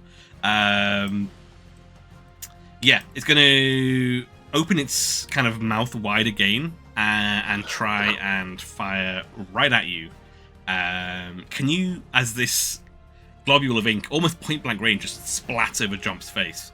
Can you make a Constitution saving throw for me? I'll give it a go. Oh, I think I rolled intelligence instead. Constitution. 14. 14. You feel this thing trying to like get into your eyes and tar your face together, but you're able to scrape it just about free and clear your vision. As the nictitating membrane goes across my eyes and clears it somewhat. And it kind of screeches out at you. The other one, meanwhile, is going to take a long swipe towards... you said you were being like the rear guard, Rusty? Yeah. It's going to take a swipe towards you with its very long stalk-like arms. Basically looks like the same weapon that Thimble's been using. Oh, wow. It is a 8 to hit. No. Are you dodging? Are you blocking? How are you deflecting this thing coming at you? I'm just going to Matrix style. Just move to one side and just watch it go past. It's above you on this, on like standing on the actual tops of the tall reeds. It kind of stabs down with one of its stalks, and yeah, you matrix out the way in true style. Who was it who had was 15, 16, 17, 13, right? 14, 15. 13, 14, 15. Who had 15, sorry? Yarp. Cool. What do you do? I do. I look up. I'm going to jump 21 feet up into the air, which is my new jump height. And I've never done this before, so unfortunately I'm going to go higher than I wanted to. I'm going to jump, and I want to land on the back of one of these delicious-looking crabs. Nice. And I have my spear already out. And essentially, you know what I'm going to do. I've done this before. I want to use gravity to kind of try to aim at a deliciously tender bit where I would poke it with my spear as I come down. Can you give me an acrobatics check as you leap into the air? Try and get yourself. Give it a go. 14 acrobatics. 14? Yeah, you managed to get up there, and with the sheer height that you've managed to gain, you have advantage on your attack roll as you come plummeting down towards this creature. Fantastic. As a bonus action, as part of my I'm going to split up my falling movement. As a bonus action, I'm going to give my draconic war cry. Crabs for dinner tonight, friends. Is that what it always is, by the way? Is that like? No, it is that really the set cry? What we're fighting, yeah. Okay. That would be very specific. They're a hereditary enemy of the conglomerate that used to be my tribe. And I am going to aim for its little beady eye hole. Go for it. I didn't expect to be doing things like this as a sorcerer. No. Whoa, 21. 21. Fantastic stuff. Yeah, definitely a hit against these guys. It's these knee shields that are doing all the work for me. It's pretty good. May I be doing it two-handed as I come down? Yes. Fantastic. It's not a versatile weapon, but I just wanted to. It's all good. 10 piercing damage right in its eye stalks. And you feel all of its legs kind of give out instantly as the spear goes right through it. And just where Basque and Rusty, you can see just black pours out from underneath from these creatures. And it kind of collapses down towards the ground. And clumps in the depths of these stalks rather than standing on top of it anymore, as it is defeated from a mighty jump from Jomp. Jump! And you get advantage on any attack rolls against any of the enemies that could hear my battle cry. Oh, nice. Does that include you as well? Oh, I don't know. Anyway. You and your allies, it does. Yeah, there you go. As you've heard what you now know to be the traditional cry of Jomp in every situation. Crabs for tea. Was it Rusty? Did you have the 14? Sorry. No, I had 13. Oh, sorry, Basque. You are up there next. Okay, so excited at the prospect of a delicious dinner. I am going to use my longbow for Nice. 12 to hit. As you maneuver around, it's a difficult thing to hit as you are. Do I have advantage on the attack, by the way? You do have advantage on the attack thanks to the war cry. Jump. Absolutely. Oh, a 25 might hit though. Thank you, Jump. For the same damage as well, which is great. So this one is the one that was above where like opposite where Jump was, so above where you saw Rolly get kind of like sucked into the bushes. So it's above you. So what does it look like when you take the shot?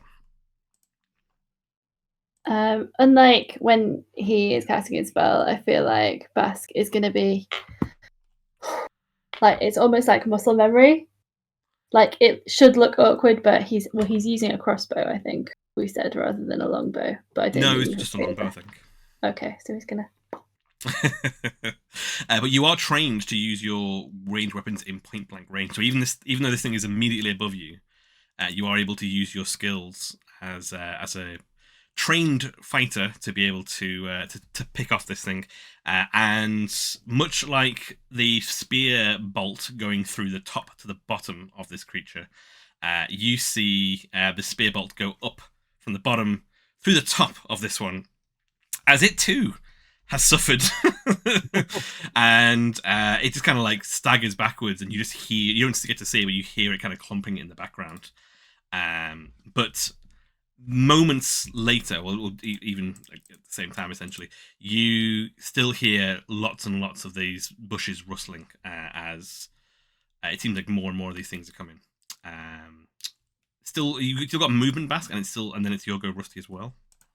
I don't know if is it you done, Basque? I don't know if it counts as an action, but you mentioned there's like loads of rustling. Mm-hmm. Is it worth us continuing to run? It's up to you guys. Question for the group. My thoughts would be to run, to be honest. Mm. Take a sack that we need and leave the rest. Is that the plan? Am I like Yeah.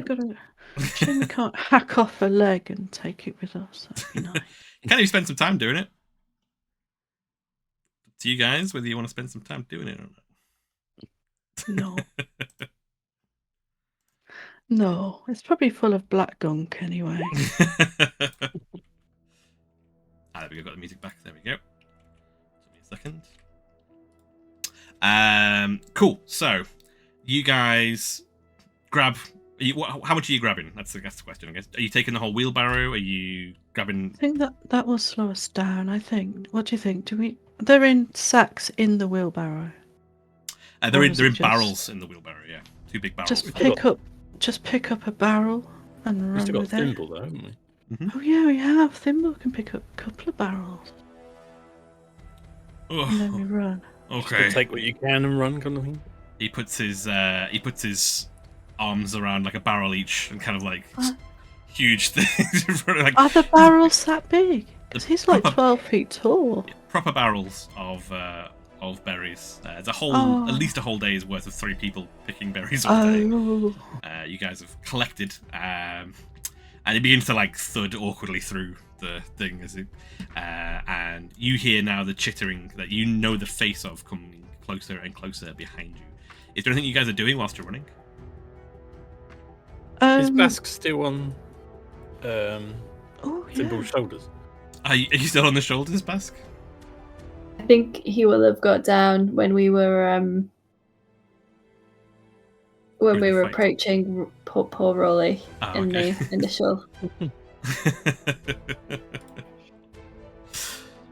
initial meeting. Cool. What was the ask for, Rusty? I was just going to suggest that Bess could maybe keep overwatch from Thimble as we retreat. But I'm quite happy to follow the rear again. I feel like if we're making him carry barrels, we shouldn't make him carry Basque as well. As you're running and maybe discussing this, he will say, I can swap a barrel for a Basque if anyone can take one. I don't feel good about doing this. Load me up. I can take it. And like whilst like thudding huge steps through the tall grass, he kind of like gently tries to pass one to you, trying not to just compress you underneath. I got it. And yeah, in a carefully coordinated maneuver, kind of finding, like aligning, he manages to manage touchdown, and I've got a very like Warner Brothers style cartoon image of like just a barrel like winding through the woods, like 2 little feet underneath it. Yep, that's it. And he'll put an arm out to you, Basque. I mean, I'm not going to say no. to a lift home, and yeah, I can keep lookout for berry crabs. Cool. As he lifts you up onto his shoulder, as he's running these huge steps, lifts you up onto the shoulder. As he sways side to side, you can get yourself a bit of balance up there on his thick lack of a neck, shot back situation he's got. And you can see now, running on the top of the Scrumberry fields, is about a dozen of these giant spidery creatures. It seems to be running on top of the actual corn, and they're giving full pursuit towards you. What are you doing, Basque, while you're up there? Can I tell if they're gaining on us? They are very slowly gaining. They're not about to get you, but they are between Thimble's kind of condition and the amount you guys are carrying and the amount you've been through today. These things are. This is their home turf, and they are good at it. There's a lot of crabs. A lot of crabs. How far ahead are we of the crabs? I tried to look round, but I can't see much. Just see the end of a barrel. I'll shout up. How far ahead are we? And Thimble will thudding along with the barrel asked how far ahead are we, Basque? Can I tell? They're about 60 foot behind you, gaining maybe a foot every 10 seconds or so. Would I know, or would Basque know? So they're scuttling over the tops of the Scrumberry fields. Yes. How far are we to either the woods or any other kind of terrain or landscape that we could cross? Is there a river that we can get on the other side of, or? Well, you were you just ran when these things came. I don't know if you picked up direction in particular. Well, I guess Rowley picked the direction because you guys ran in the same direction as Rowley. But you can ask Thimble, and he will say, I think. Although actually you can see from where you're at. What am I talking about? Yeah. Do you want to give a perception check or a survival check, whichever's best for you? So perception is 4, survival is +6. Ooh, hello, 25. 25. You have, as always, Basque, a very keen sense of direction. And you can tell that from the route you have taken into the field and the route out from the field, that you aren't very far away from the road that runs next to the wild fields. Instead of going through the forest and into the fields, you could have just followed the road and got to the fields, gone past the forest and into the fields that way. But you know that a small river runs alongside it, but it's not huge. It's not a river. It's like a stream basically, but it signifies the edge of the wild Scrumberry fields and leads to the main path. You're about 2 or 3 minutes run away from that as these things start to gain. How is that compared to the 60 feet that we have on them? They're probably going to catch you by the time. It'll be close, but at the moment they're going to catch you catch up to you before you get there. Oh, can I? But so from Thimble's shoulders, Basque just going that way, and and yeah, push Thimble towards the river. Will lean, maybe not a huge, you guys were heading in vaguely the right direction, but will lean towards the right kind of right way. As you Can you steer him with your thighs? like Ratatouille style. Basketouille. As you change this direction, some of the ones on the far side seem to be gaining a bit closer, and you can see one of them. You can see maybe is in the Scrumberry fields rather than on top of them. As a rustle starts to move its way towards Rusty at the back of the pack. Can I? One more thing. Mm-hmm. I'm sorry, I don't mean to No. Can I from Thimble's shoulders? Can I shoot any that seem to be gaining on us? You can definitely shoot the ones on the who are at the top and take a shot at one of those. The one that's running towards Rusty seems to be in the bushes, so it'll be a much harder shot. It's up to you which one you want to do. Are we allowed to offer suggestions? Oh yeah. This is all. We're not in initiative order. We're just running for our lives. Maybe you could just hold the shot until you see something. Closer. So. Very dramatic. Are they the ones that are like gaining on Rusty? Are there some on top and some below, or? So the main force of what I will reveal are called stalk spiders. Not berry spiders. It is a pun. Will be on top of the stalks of the grass running towards you. But one or two seem to be like in the grass still, and one of them is peeling around as you guys have changed your angle to try and get an angle on Rusty from the side. I'll hold my shot for now. Cool. Jomp, are you continuing to barrel ahead of the group? I am. I'm trying to follow instructions, but I don't really know where Basque is pointed because it's like the rim of the barrel is like over my eyes. So I'm trying to plow ahead. And yeah, you can follow the. Maybe you hear the very slightly the faint thudding or the heavy thudding of Thimble's feet get quieter a little bit. You know you need to adjust and Yes. doing it mostly on sound. Rusty, you hear getting closer and closer to you a familiar rustle the rustle that you're making as you guys are all running through. You can hear the familiar kind of noise of one of these things getting closer, and as you look to your right, just about through the constantly flying past thickets of these stalks, you can just about make out a shape. It seems to be getting closer towards you. As I'm running, I'm going to be seeing if I can collect some of these stalks, especially the dry-looking ones. Yeah, you can hand out, and the speed that you guys are moving, just grab one and rip it up. We're going to try and make sort of a makeshift torch using the dry stalks, maybe an item of clothing or my bedroll. And I assume Tinker's tools.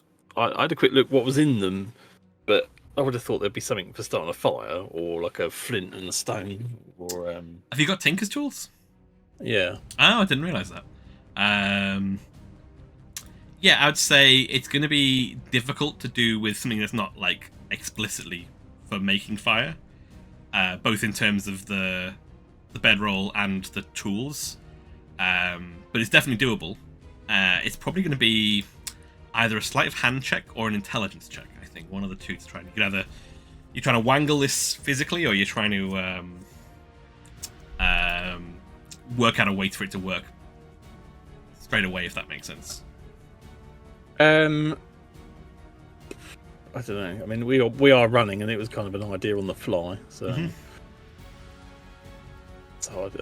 what would you say? Well, it's up to you. How does Rusty deal with things? Are they more likely to try and figure out a problem, or to just try and like shove two things together and hope it works, or like? I mean, I think he would have knowledge of building and starting fires, and that sounds a bit warm, doesn't it? But I don't think he'd be like proficient in it as such. I think it'd be like maybe a sleight of hand to see if he could try and do it while running. And yeah, that makes sense to me. I think get them together. Whilst you guys are crazily running through the forest, I think a sleight of hand is good. It's going to be a pretty difficult check though, with the situation that's going on, to get it working. Okay. Oh, I can't see my roll. 23 for a natural 20 plus 3. Natural 20, son of a gun. Well, you grab this stalk and your bedroll, which is far too big to be using on the fly, like it's flapping around behind you. You manage to just about get it around, and you've got like a small, I imagine it'd be like a tiny version of a lighter or a flintlock, kind of like. Whereas one to start a fire would be like a thing you'd use like this. It's a little tiny one as part of the Tinker's tools. And you know this isn't going to work. Like, but you managed to, I guess, do it one-handed somehow. Managed to get this thing to click. And this is a throwing away a chance, but giving it a go. Swearing works, I found.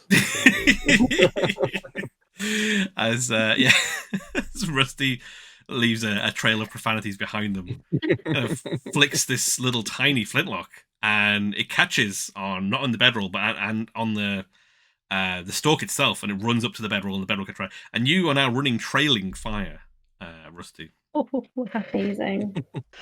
And I'm going to try and, I'm going to be like sort of waving it to and fro and fending off / seeing if I can ignite the field. So as you as the fire kind of like ignites, you hear like a chitinous like from several of them as they kind of seem to and Basque, from where you can see, like seems to be a bit of a wider trail now, but you can also see, Basque, that several bits of the very dry, very dense forest that you're running, forest stalks that you're running through, are also catching fire. And what it has done effectively, as the fire kind of seems to run in a line behind you guys, split off an entire half of the group who can't get past this line of fire as you guys continue to make your way towards the edge. However, the remaining few are still growing closer. It's the last sprint now towards the edge of the path. These guys are about to get on top of you just before you get to where you need to be. Basque, you're probably in the best position to do something. What are your... Well, I held my shot, so will I have been able to take it? Yeah, as one gets closer, definitely, yeah. You can take that shot. Give us a shot with your bow. Pew. Oh, I don't know why. The one that you were waiting for from Rusty didn't come because Rusty scared it away with fire. Well, he probably would be like looking for whatever. Yeah, this is the other shot.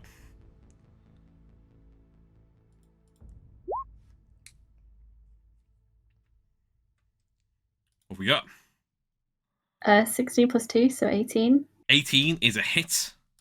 For how much damage? 11. 11. As you manage to bullseye one of these things, it's skittering across the top. An arrow thunk straight into its eye bundle. And it just trundles down into the ground. You can take another shot because that was your held action from last turn. You can give another go, another one while it's chasing if you want to.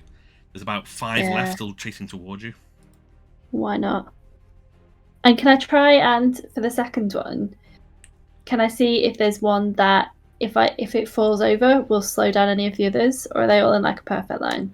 They're not in a perfect line, but they're in a bit of a line. They're kind of like a wave of them coming towards you. Oh, okay. Well, half a wave now because half of them are trapped behind fire. All right, well, we'll give this a go. Yeah. Da, da, da, da, da, da. What have we got? Oh, hello. 21 plus 2. Yep. For 4 damage. 4 damage. You manage to get one, and it just kind of bounces off its kite and kind of like it struggles a little bit and kind of clambers back on up. As they can't get a bit closer, one of them, who's edging closer still, opens its maw again towards you, Basque, and spits out one of these black globules towards you, splatting on Thimble's back and across your furry face. You need a Constitution saving throw for me. Thimble? Everything in that fur. Oh, such a disgusting. Not happy about this at all. Constitution. Boop. Oh. 4. A 4. As it splats over your eyes, you find that, Basque, you are now blind and cannot see. As all you hear is the scuttering of these creatures behind you, the fire of the Scrumberry fields, and the thudding footsteps of Thimble as you make your way towards the edge. Meanwhile, Rusty, as these couple of these things fall beside you from arrows, you can now see that they're starting to overtake you just slightly, though. Either side of you, up on top of these tall stalks. One either way to you. What are you up to with your literal trailblazing? Actually, you know what? Both of them will be on one side of you because they can't be on the other side of you because you've set fire to them. I am going to burn a... How high are they? Sorry, relative to me. So the stalks themselves are probably about 10 foot up, and then it's or just under 10 foot, and then they've got quite long legs, so they'll be about another 5-10 foot up after that. They're quite high. They're quite like elevated as they kind of skittering along the top of these, almost like dancing on top of the very tips of these stalks. And just for perspective, how far am I away from Thimble behind him? Probably about 5 foot behind. Like you guys are in a bit of a group running together. But I don't think you've opted to take the back because I know that you're probably faster than everyone, right? Like if you wanted to be, yeah. I could be. I'm already, I'm gonna risk it for a biscuit. I'm gonna spend a key point to do Step of the Wind, and I'm gonna speed up, try and climb up, sort of use my momentum against Thimble to sort of climb, push off of him to flip back over and just with the torch. That is awesome. And then land in superhero pose. Give us a acrobatics check as you make your sprint with advantage because you're using your Step of the Wind as you sprint towards. I'm going to roll this, but I still can't see my rolls. So you have to tell me. What was it? Athletics or acrobatics? Acrobatics or athletics, if you'd rather. But I think it's more of an acrobatics thing to be doing these backflips and whatnot. Done. It's out there. I can't see it either. Oh. I just got the jukebox. I got a 10 and a 9. Oh no! You jump off the back of Thimble, and he is not expecting to feel a pressure on his back all of a sudden, and he stumbles a little bit, and you see like some of the little berries begin to fall out a little bit, and he knocks into Jump sliding slightly a bit. Sorry. But you do get enough momentum to get up into the air, and you are able to try and take a strike at him as you fall past it. You're not going to be able to do your cool landing on top of it, Biz, but you can take a strike at it as you go past, but it's not with advantage. But you can definitely make your attack. It'll be one of your unarmed attacks, but it'll do an extra bit of fire damage if it manages to hit. Yeah, right. Hang on, let me get the window open so I can actually see what I'm rolling. It probably helps, doesn't it? Although I like not knowing. It's kind of adds more tension.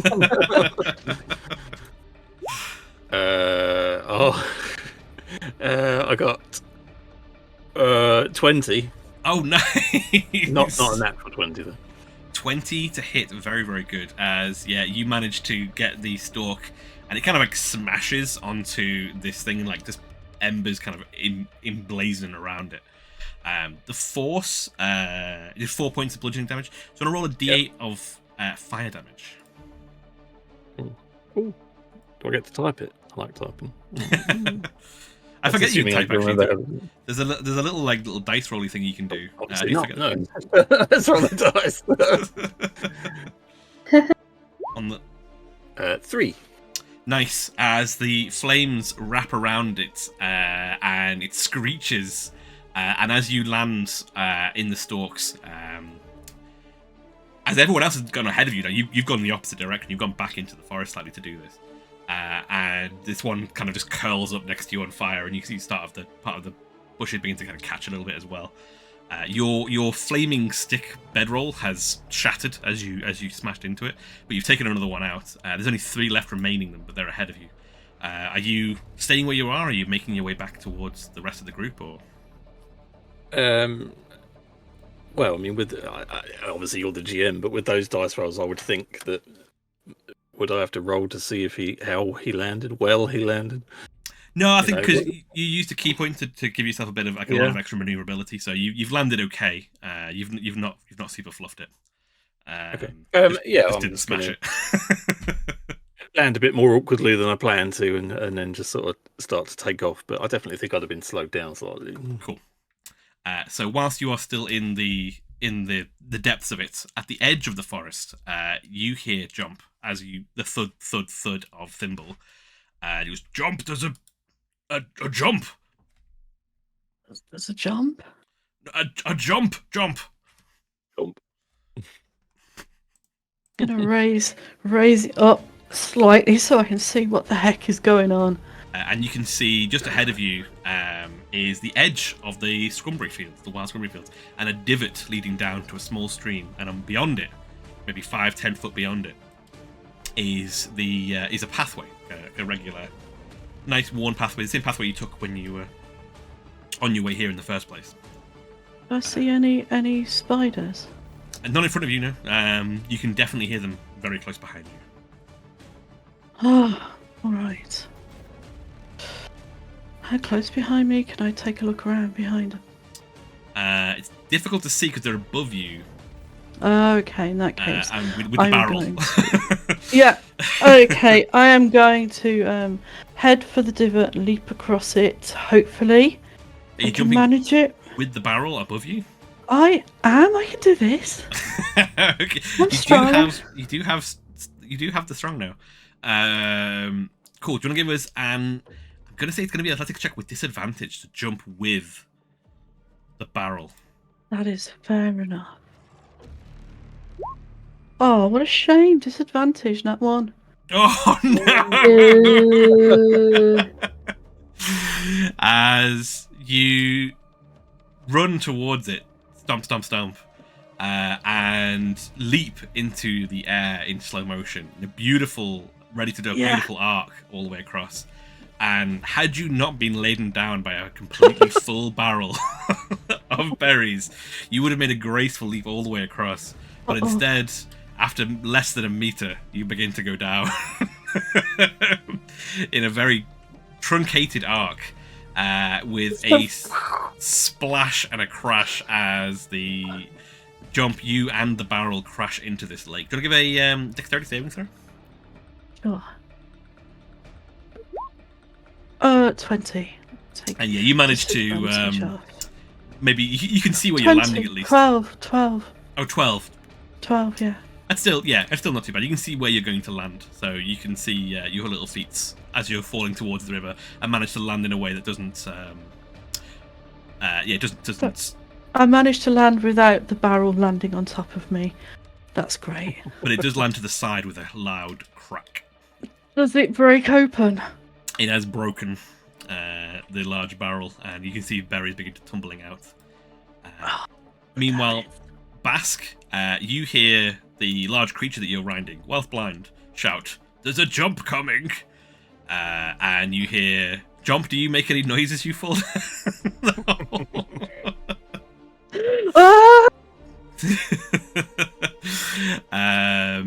What are you doing, Basque?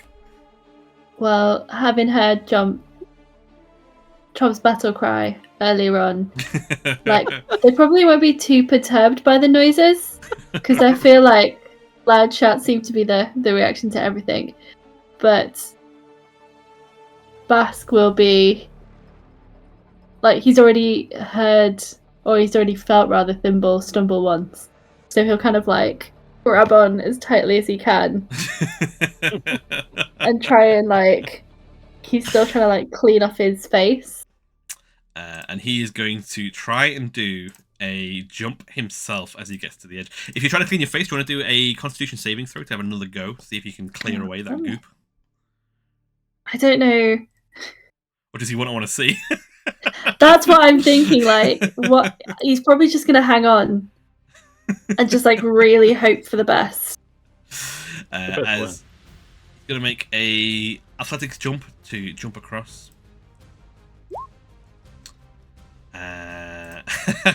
And with a 23, Basque, you feel the air beneath your fur as Jomp overhead. You see the huge form of Thimble, like Free Willy. He just going over the side. Dripping Scrumberry jam as he flies. Yeah. And lands with a huge thump onto the other side with a bit of a stumble and a roll. He lands on his back, holding the barrel on his chest to kind of make sure it doesn't fall. As Basque, you probably go for a little bit of a tumble off the side. You guys have made it out of the wildberry field, but Rusty, you are still in there.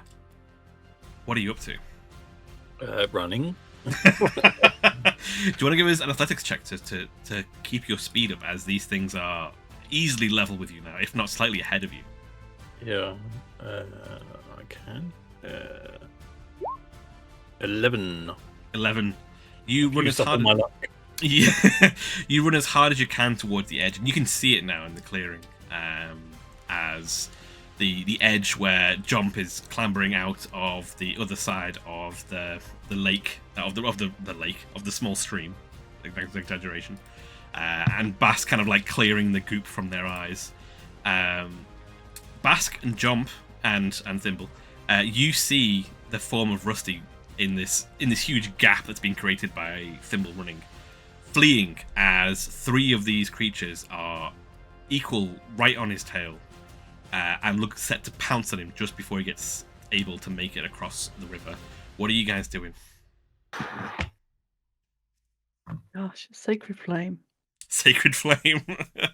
Absolutely, right on the nearest spider, if I can at all manage it. Sacred Flame. And Basque?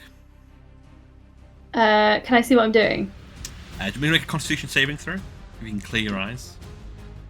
Probably will have started doing that like as soon as he's landed. Yeah. Once he knows he's alive. Constitution. 13.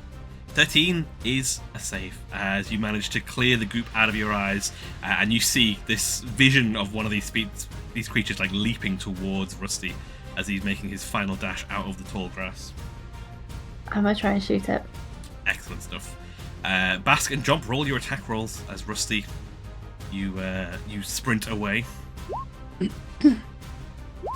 So. Oh, saving throw. Here we go.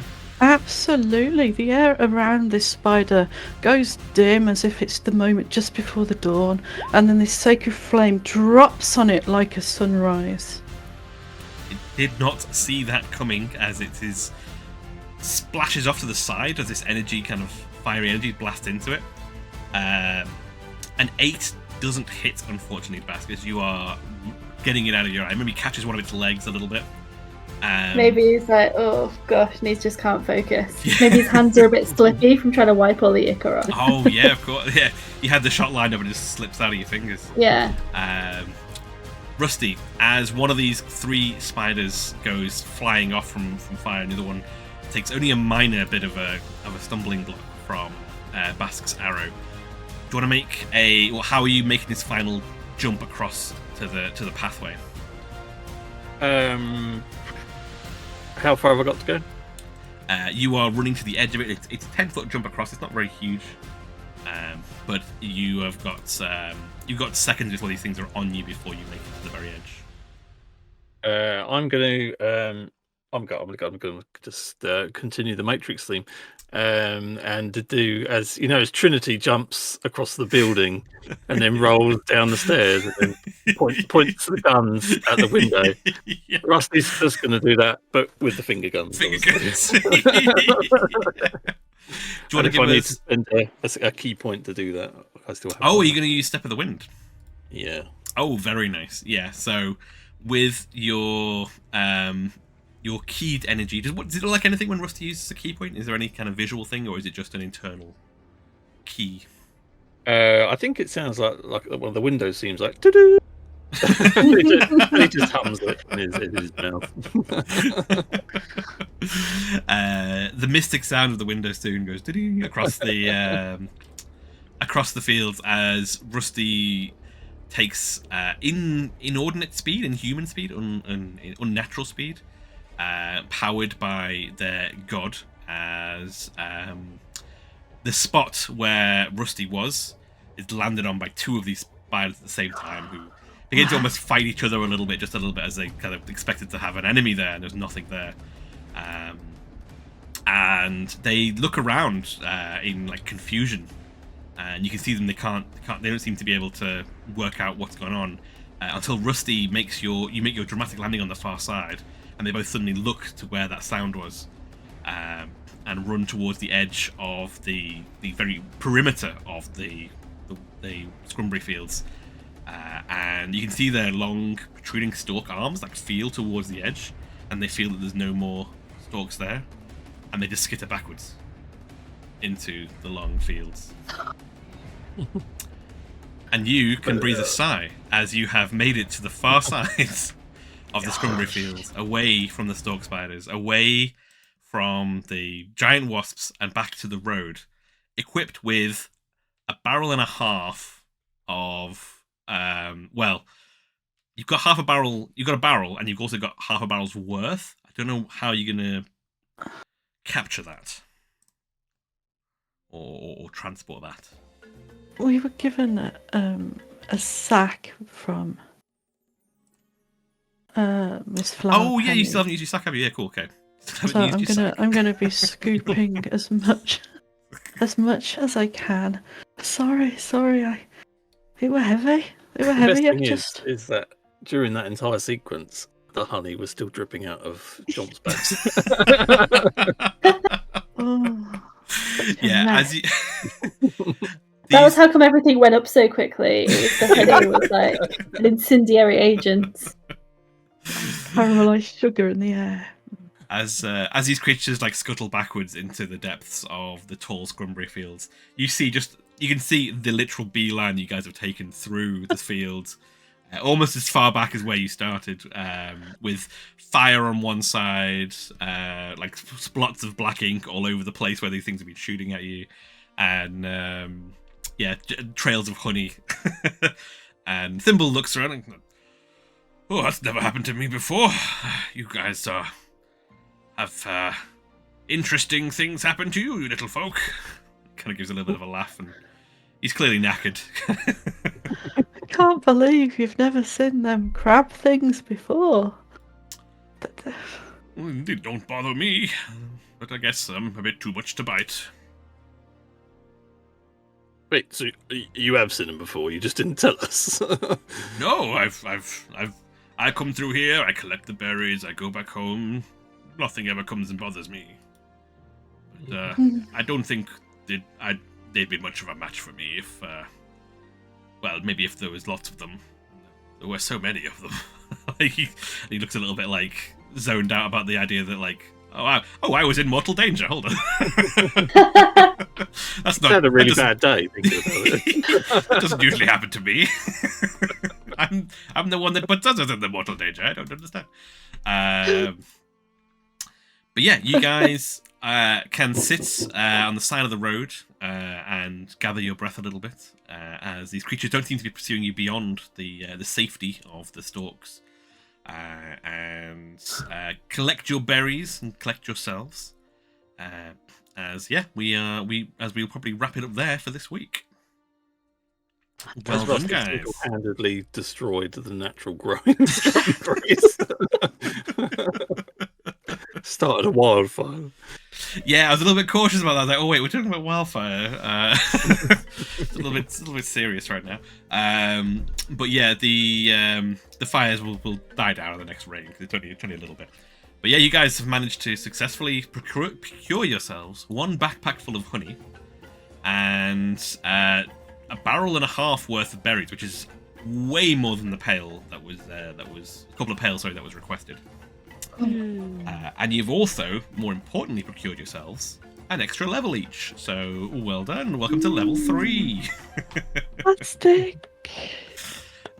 As you all get your specialization, including Sorcerer, who gets a second specialization at level 3, because that's how all level 3s work. Because we're so I've decided. powerful.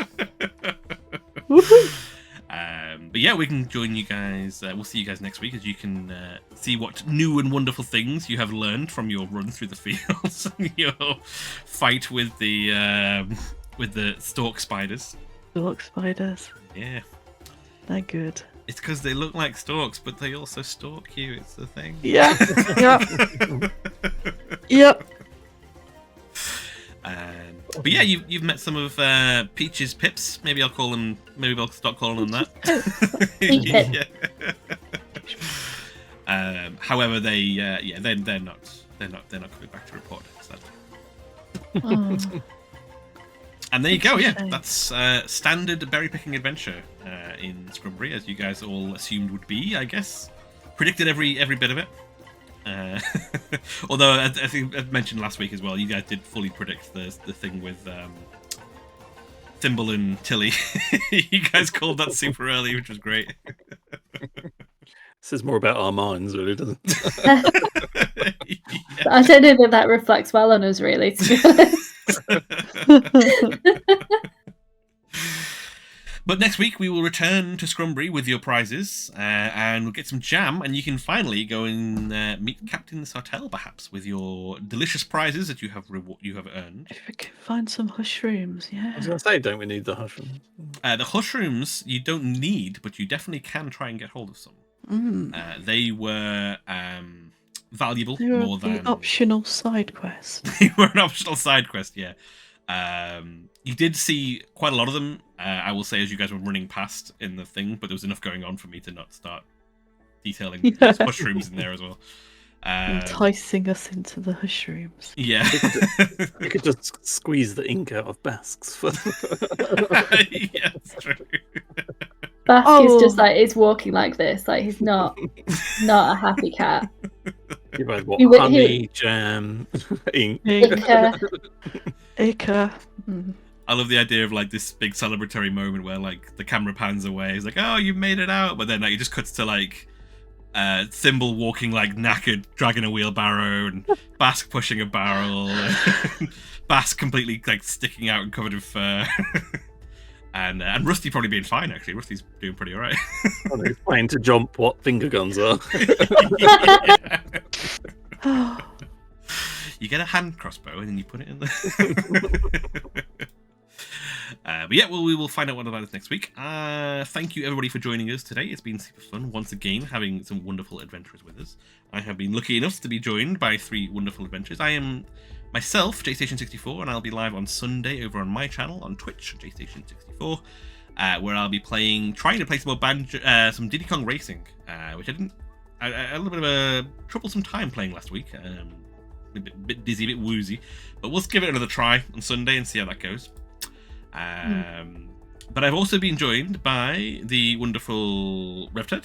Introduce yourself, RevTed. Yes, hello. I am RevTed, and I am copying and pasting my link to my YouTube channel while trying to do several things at once. I basically do things about old things on the internet, on YouTube, mainly old computers and bits and bobs like that. And I've currently found 3 massive folders of very old Microsoft software, which I'm currently going through. So nice. I got some ideas for that. So. Excellent stuff. Thank you for joining us today, RevTed. Officially named RevTed. It's on the birth certificate and everything. Yep. Also been joined by the wonderful Amadan. Hello, I've been Jomp. See you next week, or else. Or else. And of course, by Ghost of Sunny. Hello, I've been Ghost of Sunny. Thanks for joining us. If you like actual plays, you should listen to Vaesen, which is on our YouTube channel.